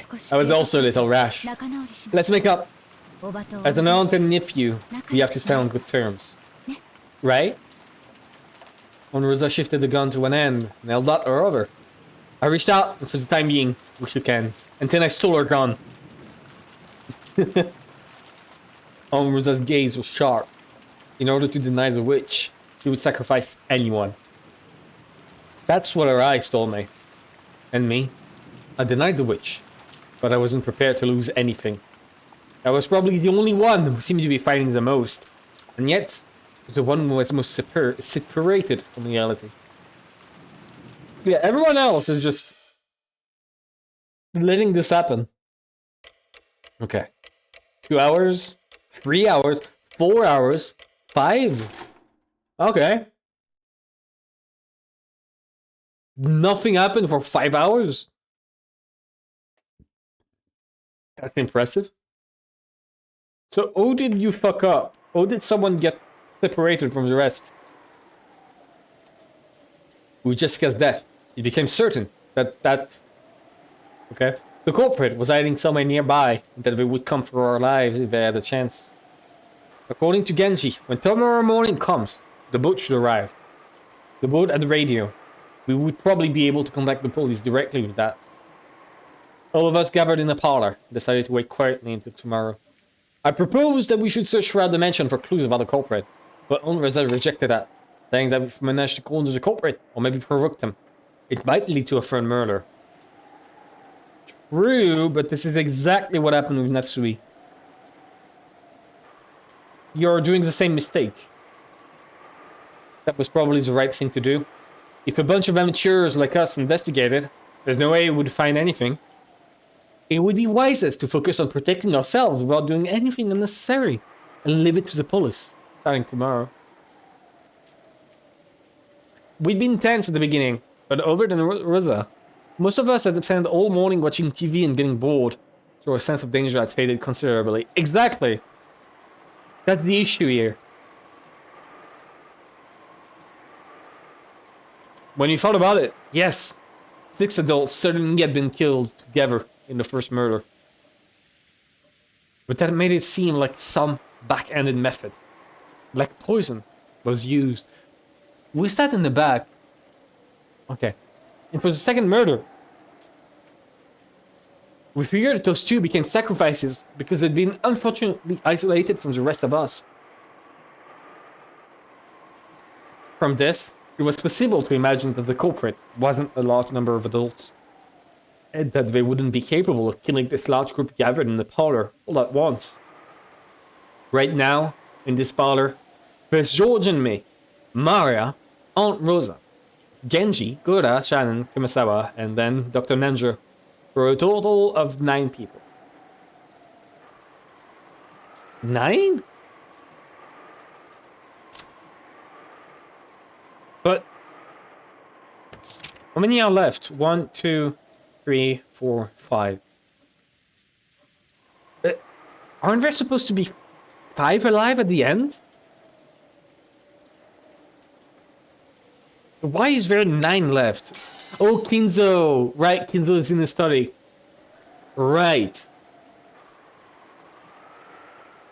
There were more. Aunt Rosa was even armed with a gun. Surely, this many people staying in this room, they wouldn't be able to touch us easily. That feeling of security, along with the passage of time, will allow us to recover from the shock of that morning, bit by bit. By the way, lunchtime had just ended for us. However, it had been a canned food lunch, a far cry from the dinner last night that Gura-san had skillfully made for us. Aunt Rosa also suspected that poison may have been used in the first murder, so he probably couldn't deny the possibility of the culprit had snuck into the kitchen during all that confusion in the morning and mixed poison in with the ingredients there. Rosa gave orders to all of us saying that until the police came, we mustn't put anything into our mouths except safe things like canned food. Good choice. As a cook, Goda must have felt very let down. Yeah, apparently eager to display his skill anyway. He said he at least wanted to grab some plates and arrange the canned food on them. First, Rosa had been reluctant, examining each one of the plates that were brought, but she hadn't been able to find anything to complain about. And Goda's chef's picked canned food lunch combo was born. Goda said something about taste being savored not just with the tongue, but with the eyes as well. I see. It's the same canned food we ate for breakfast, but it feels like something completely different. Ooh, Battler! Look, look! This is the wolves and sheep puzzle! Ooh! As I was sitting lazily on the sofa, with no desire to watch TV, Maya came over, pulling a picture book out of her handbag, and held it out to me. After 5 hours? Took you that long to find it, Maria? Wow! What's that book? Wolves and Sheep Puzzle? Let's see. Wolves and Sheep Puzzle. I recognize that sound effect, by the way. That's a copyright-free sound effect. Of page turning. That I recognize. It was a phrase that Rosa said this morning, when we'd gone to call on Jessica. At the time, I didn't know what it meant. And right after that was the uproar, and Jessica's corpse was found. So I'd forgotten about it completely. The book that Maria held out to me looked like a foreign picture book, or something that had been translated. When I opened it, I realized that it was a book stuffed with riddles. Ooh, so you have a few wolves and a few sheep, okay? The puzzle is how you take them to the other side using one boat. Huh? Games with wolves like that? So this is a version with wolves and sheep?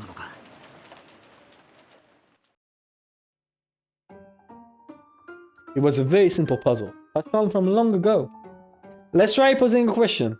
On the right bank, there are 2 wolves and 2 sheep. There's a boat that has many as 2 animals can ride on, and using it, you'll have to move all 4 of them to the opposite left bank. That's the puzzle. There are 2 rules. The first is regarding the boat. Even a single wolf or a single sheep can paddle it, but it can only hold 2 animals. Second rule is regarding the wolves. When they are greater in number than the sheep in any location, they attack the sheep and it's game over. For example, at the start of the game, let's say the 2 sheep in the boat get on the other side, then one sheep gets off, and the other goes back to the first bank. When it does, there are 2 wolves on the first bank and a single sheep returns there. When that happens, the number of wolves is greater, so the sheep is attacked and it's game over. On a bank, or even the boat, there must never be more wolves than sheep. And you've got to shadow them all across under this condition. I don't see the difficulty. Take 1 sheep and 1 wolf, drop a wolf off to the other side. The sheep goes back, takes the other sheep, brings the other sheep to the second bank, comes back, gets the wolf, brings both of them back. Boom. Over. It's not that tough. Like, isn't the variant that's odd the one with like 3 different products? Well, like, I think a bag of seeds, a chicken, and a fox? I know one like this. Whereas the fox related the chicken related the seeds. I need to transfer all 3 of them back. And you have to bring 2 at once, something like this.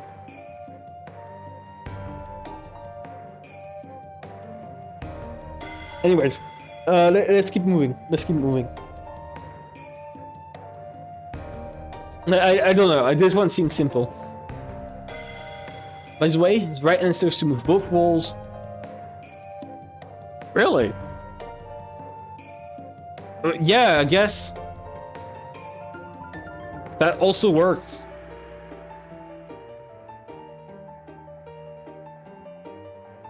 Then 1 wolf comes back. On the second turn, you move 2 sheep to the opposite bank. Then 1 wolf comes back.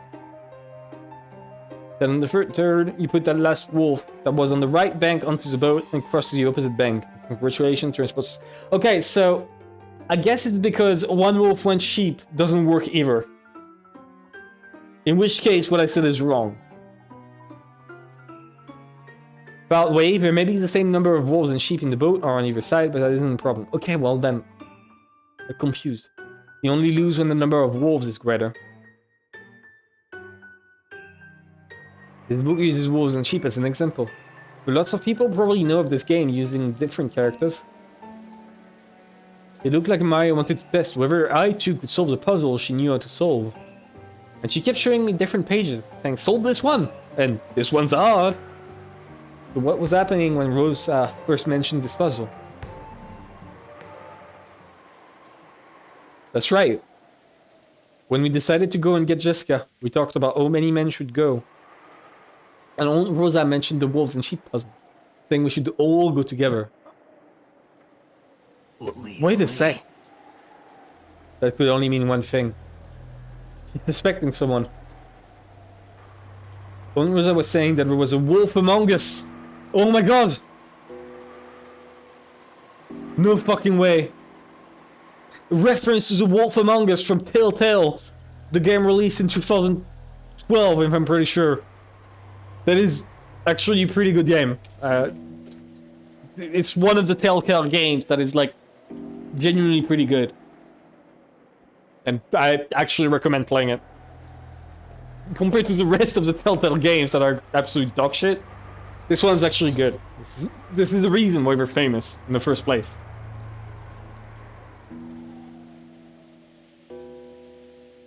So was she thinking that we would be safe in the number of wolves and sheep was in balance, but that the wolves would bear fangs if the situation changed? At the time we found our parents' corpses, Aunt Rosa already suspected that the servants might be wolves. She sniffed out the possibility that, while she didn't know whether it was all of them or some of them, there were wolves hiding among them. That's no surprise. That murder scene was very elaborate. It's easy to imagine that there were multiple culprits. And because she'd reached that conclusion when we went to Jessica's room and learned that Jessica had been killed after being alone with a servant, Canon didn't know how to imagine why Aunt Rosa suspected the servants so persistently.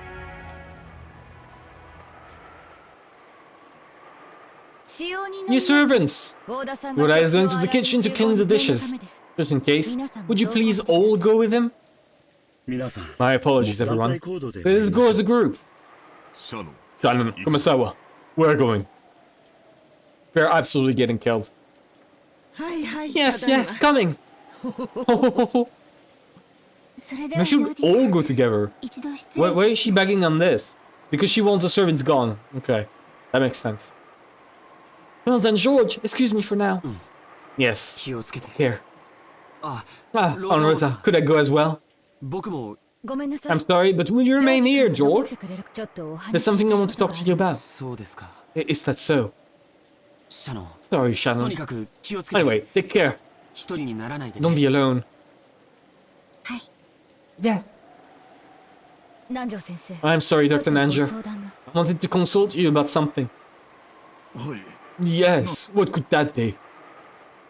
The servants put the dishes and empty cans on the serving cart and started to head out into the corridor. Behind them, Aunt Rosa was talking to Dr. Nanjo about something in a small voice. Understood. I will go. Yes, I'm counting on you. Dr. Nanjo closed the book he had been reading, rose from the sofa and followed after the servants. Aunt Rosa stuck her head out into the hallway, and after seeing that they were completely out of sight, she closed the door and spoke. Listen up, everyone. With that, everyone here is in the Shiramiya. Yes, that's true. So you're saying that you've chased out all of the wolves, Aunt Rosa? With that one sentence, Aunt Rosa's grades grew sharp. Apparently, she had picked up on the sarcasm. She laughed lightly. Your mind sure works fast, Battler. I like clever kids. It means there's less to explain. Battler's smart. Can he solve this? Page 64 is hard. Maya, go watch TV for a bit. Mama wants to talk with Battler and George.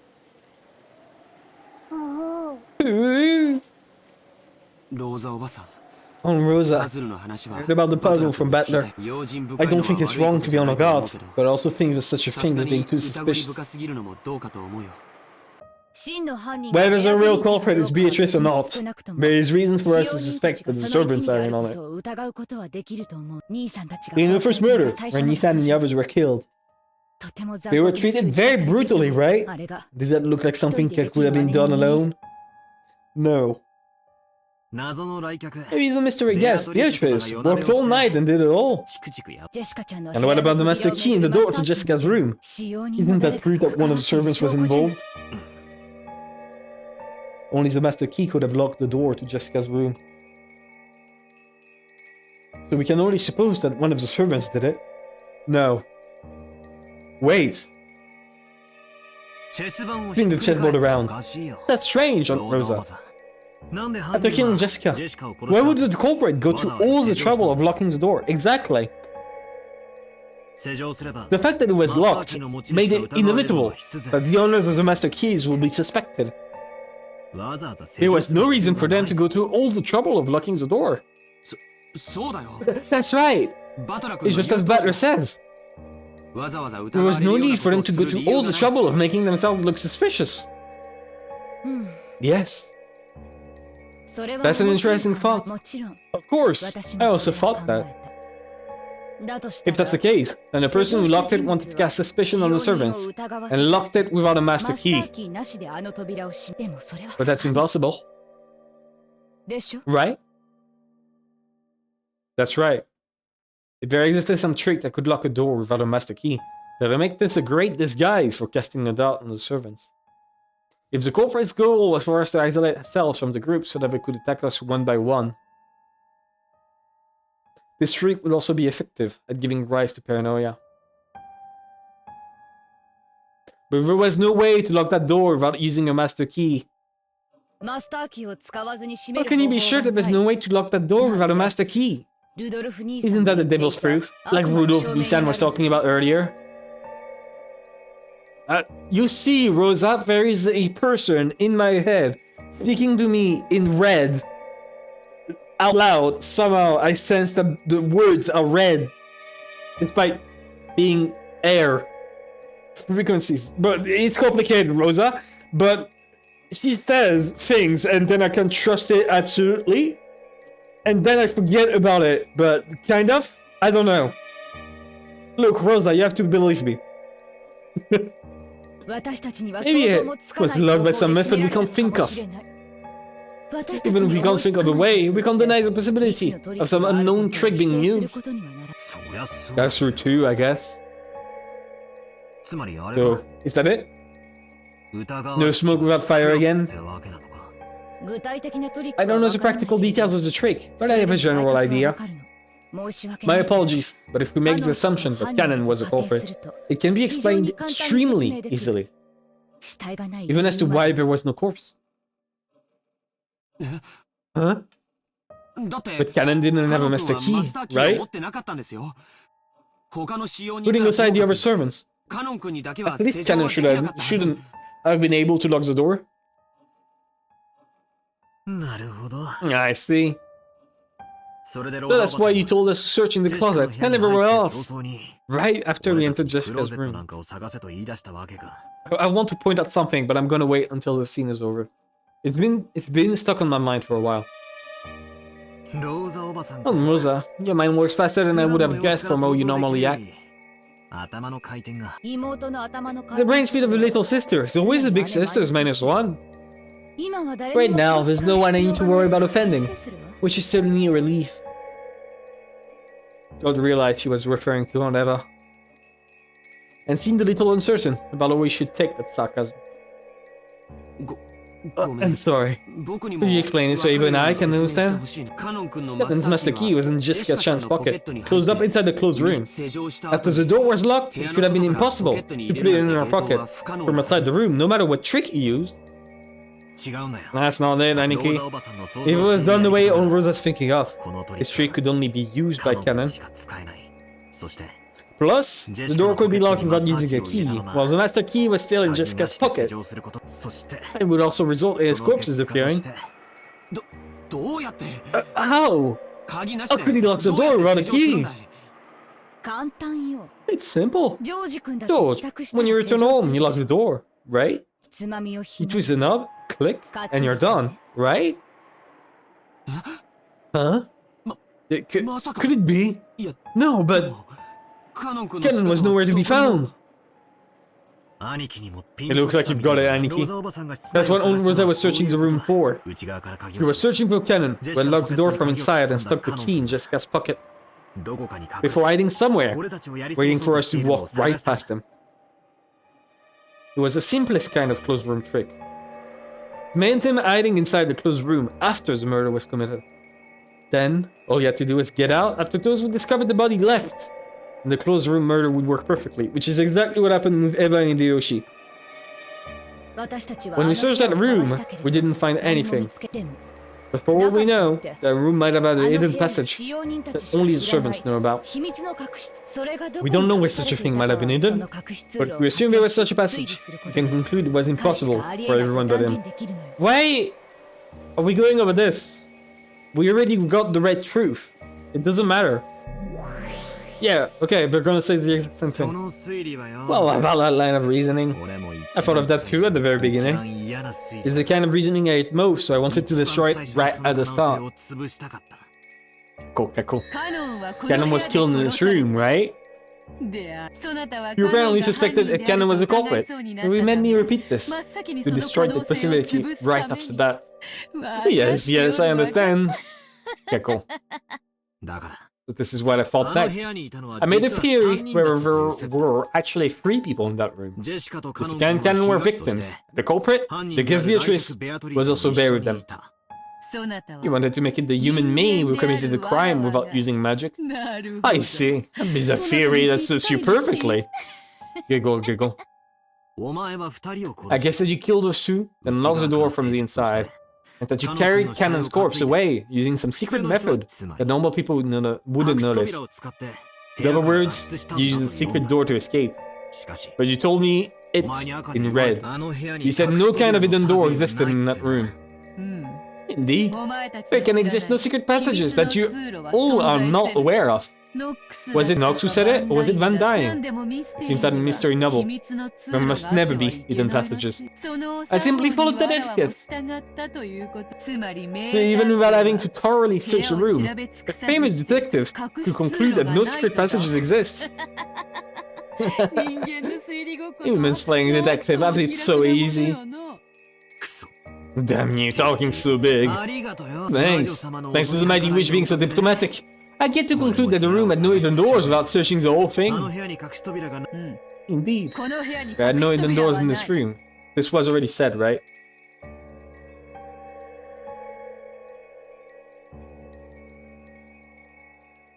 Yeah, she said the door is the only way in or out.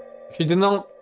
That's what she said, and it already covers the same thing. So I'm not gonna note that down. There is no way to get in or out other than the door and the windows.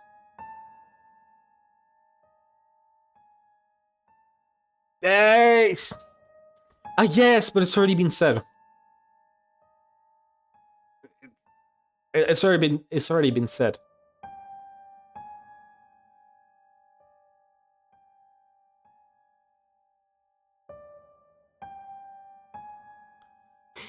Which means that the theory Elon Rosessa confided in is wrong. Also, annoyingly, it's impossible to disprove a theory. If users say there are no hidden doors in red, then it's settled. However, no matter how much a human like me tries to argue against her, Rosa probably won't accept it. Humans can't prove there's no hidden door. It's the devil's proof. Damn, it sure is convenient being a witch. No way! People can't the culprit because of a hidden door we don't even know exists. I can't accept that. If you can't accept it, then find me a different theory that's more convincing. There's none. It's been kicked this whole time. There's no other option.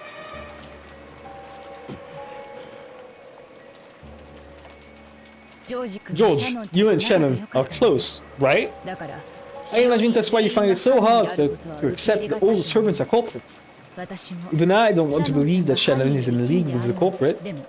But whether they're all in it together or not, there's definitely a culprit, or maybe an accomplice in that group.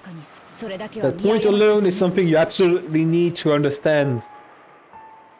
If you get wolves beside Cannon, does that mean the uproar caused by accusing Cannon and Jessica's was to gauge the reactions of the other servants? Yeah, that's what I was talking about. Yes, that's right. And as a result, I began to suspect them even more. There certainly is a wolf among the servants. Certainly. And, just like in the wolves and sheep puzzle, well, they may be docile most of the time, they'll surely attack if they get the chance.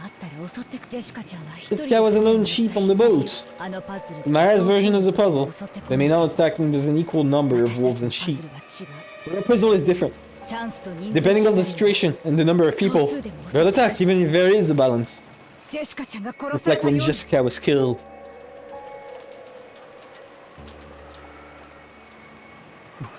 Then, there's something that makes me mad. If that's true, then when you made Shannon go to the kitchen, you put her in a dangerous situation, didn't you? We should go to the kitchen right now too. No matter who may or may not be a wolf. Staying together means we remain in balance. I think we should keep it that way. Shannon went to see Faber along with Genji. At that time, she was supposedly isolated, but she wasn't killed. Was it because Genji wasn't a wolf either? Wrong. It's because they were both wolves. Shannon isn't the kind of person who take part in a crime. I can't let a comment like that slide. Not even from you, on Rosa. Yeah, you shouldn't have said that, Rosa. I demand that you take back what you just said. I am saying this in front of Aniki, but the way you're arguing is just like something I'll ever might say. It's like you're automatically assuming that you're right, unless we can counter your argument. Yeah, like she's putting the burden of proof on everyone else, but it's crazy. It's just, I have a theory. Prove me that it's wrong. No, that's not how it works, Rosa. You have to prove your theory is right. You can't just say, oh, Cannon used the hidden door. Prove that he didn't. That's not how it works. Rosa, that's not the burden of proof.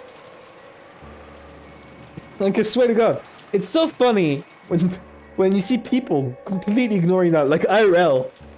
I've seen people in arguments, right, just say the most outlandish shit, and if you can't, like, find proof that they're wrong, despite them giving no proof, by the way, if you can't prove them wrong, then you are stupid and dumb.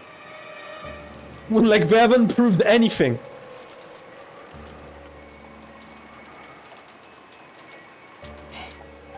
Looks like you don't fight against your own blood after all, Rosa. Even I can think of myself as very praiseworthy right now. But guess what? I'm a mother. I've become even a demon to protect Maya's safety. I've become even a demon to beat her up. Rosa, possessed by the evil witch. I really wish I could shut myself away somewhere alone with her. But I also plan to act as a mother to you two.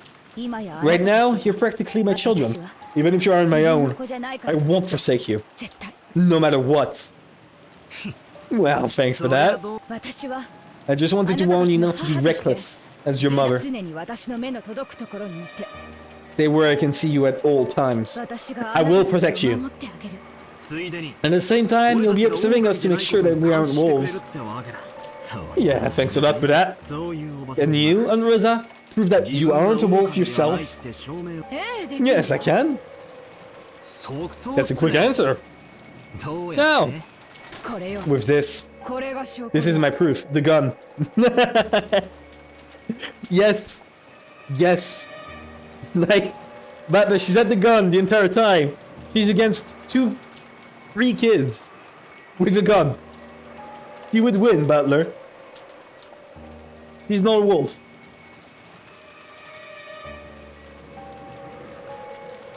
But it was only for an instant. She immediately lowered the gun, laughing impishly. But to me, the time I spent staring down the barrel of that gun felt like an eternity. Or does that come prove you aren't the culprit, Rosa? Think about it. What if I were the culprit? Would I really give up the once-in-a-lifetime chance I got when the servants left? I could just shoot you, bang, and think of a fitting excuse later. Something like Beatrice appeared outside the window and started shooting at us. I just need to leave 2 empty cartridges on the ground and say I fired it back at her twice. That's a crazy way to argue, but it does make sense. There's something Cross used to say all the time, long ago. Might is right. Maybe that really is true. I'm sorry, you two. I've somehow lost my composure after all the crimes since this morning. You know who I normally am, so I must seem desperate and a bit short-tempered right now. No, really. They don't know you. But please understand, I want to protect you from a malicious culprit. We'll become a demon to do that. That's all there is to it. I'm sorry for saying something that angered you. Butler, George, let's make up. An unsatisfied expression rose to George's face. He probably couldn't forgive the damage done to Shannon's honor. What about me? There were bits of circumstantial evidence into the servants' participation. I didn't want to believe that one of them was the culprit, or possibly colluding with the culprit. But in our current situation, there was little more than wishful thinking. Whom should I believe? In the first place, who is the culprit? Are there accomplices? And if so, how many? It seems I've only been suspecting the people we know. I quickly forget that 90th person. The guest, Beatrice, who arrived yesterday and boldly claimed to be the Golden Witch. I want to talk about something, but I want this thing to be over. Because I just realized something too. Again. Like, my brain, throughout all of this while I'm reading, right? Just constantly firing. Thinking about, like, things that just happened. And, like, I want to talk about it, but I don't want to interrupt myself every time. I've already heard that it's a bit annoying, so I won't. I'll just wait until it's over. In fact, I still haven't seen her face. I heard she greatly resembled the witch in that portrait. But since I haven't seen her directly, no matter how hard I try, it doesn't really feel to me like a 90th person on this island. So I've been subconsciously hallucinating that the culprit's one of the 18. Damn it. Come out, Beatrice. If she's a bad guy, then act like the bad guy and show yourself, laughing in a high-pitched voice and mocking us. Just like a bad guy in one of those dramas who, even if they're exposed to the culprit, aggressively says, "Where's your proof?" Cackle, cackle, cackle, cackle, cackle, cackle, cackle. Where's your proof? Shut up. No more talking.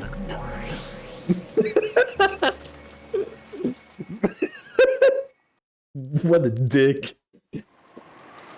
Okay, different scene. I can talk about it. Okay.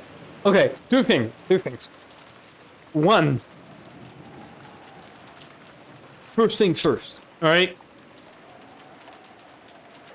Let's go back to it. Right there.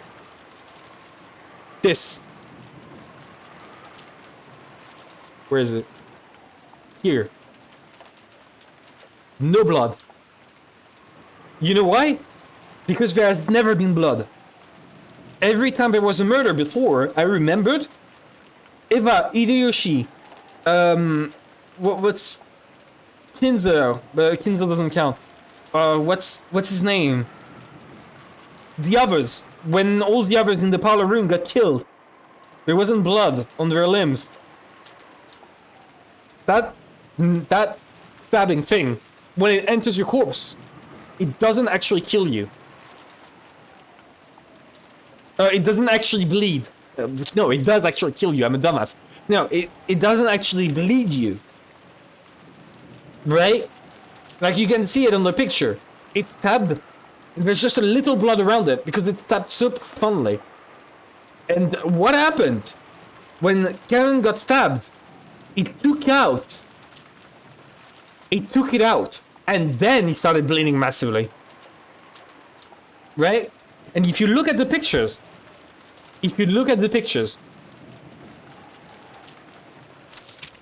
right there, Her back is covered in blood, apparently. Alright, it should have been the front. Why? Okay, first of all, why would there be blood on the front of the chest? Right? This makes no sense. But, as I said, the others, when they were stabbed... God, those pictures are awful. My point is, there would not be a flask of blood on the floor. It would not be there. That's it. That's my entire point.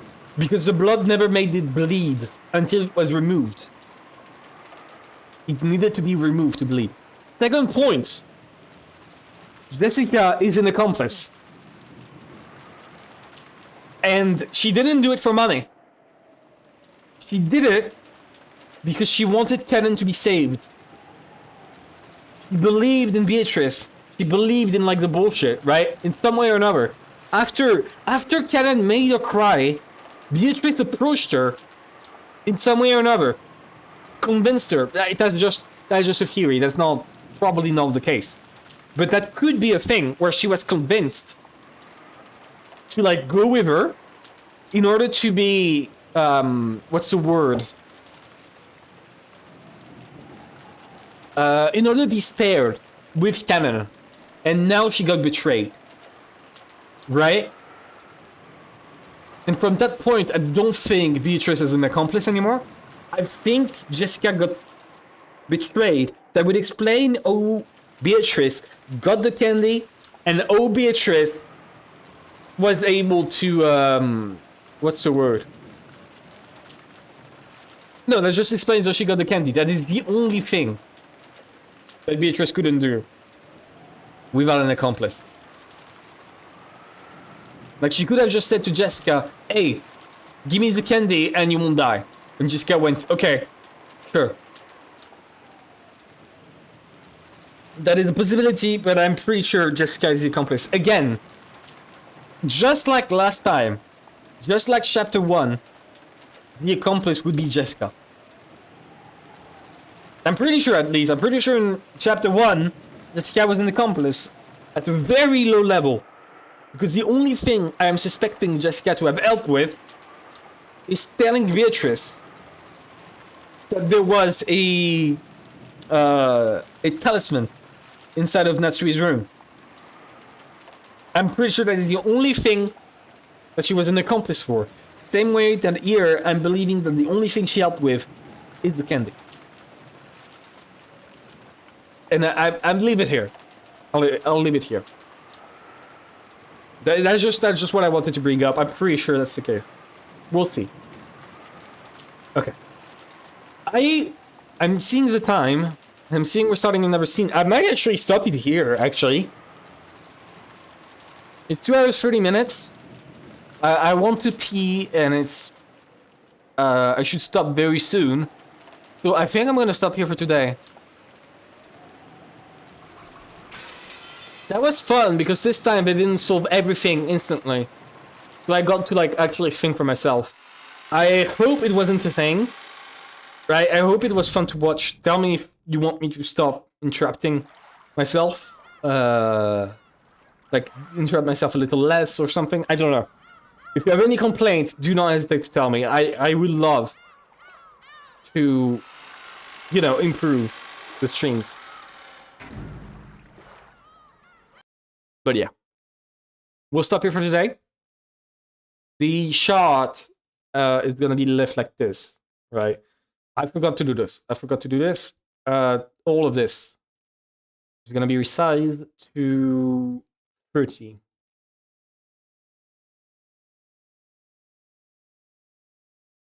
All right, here we go.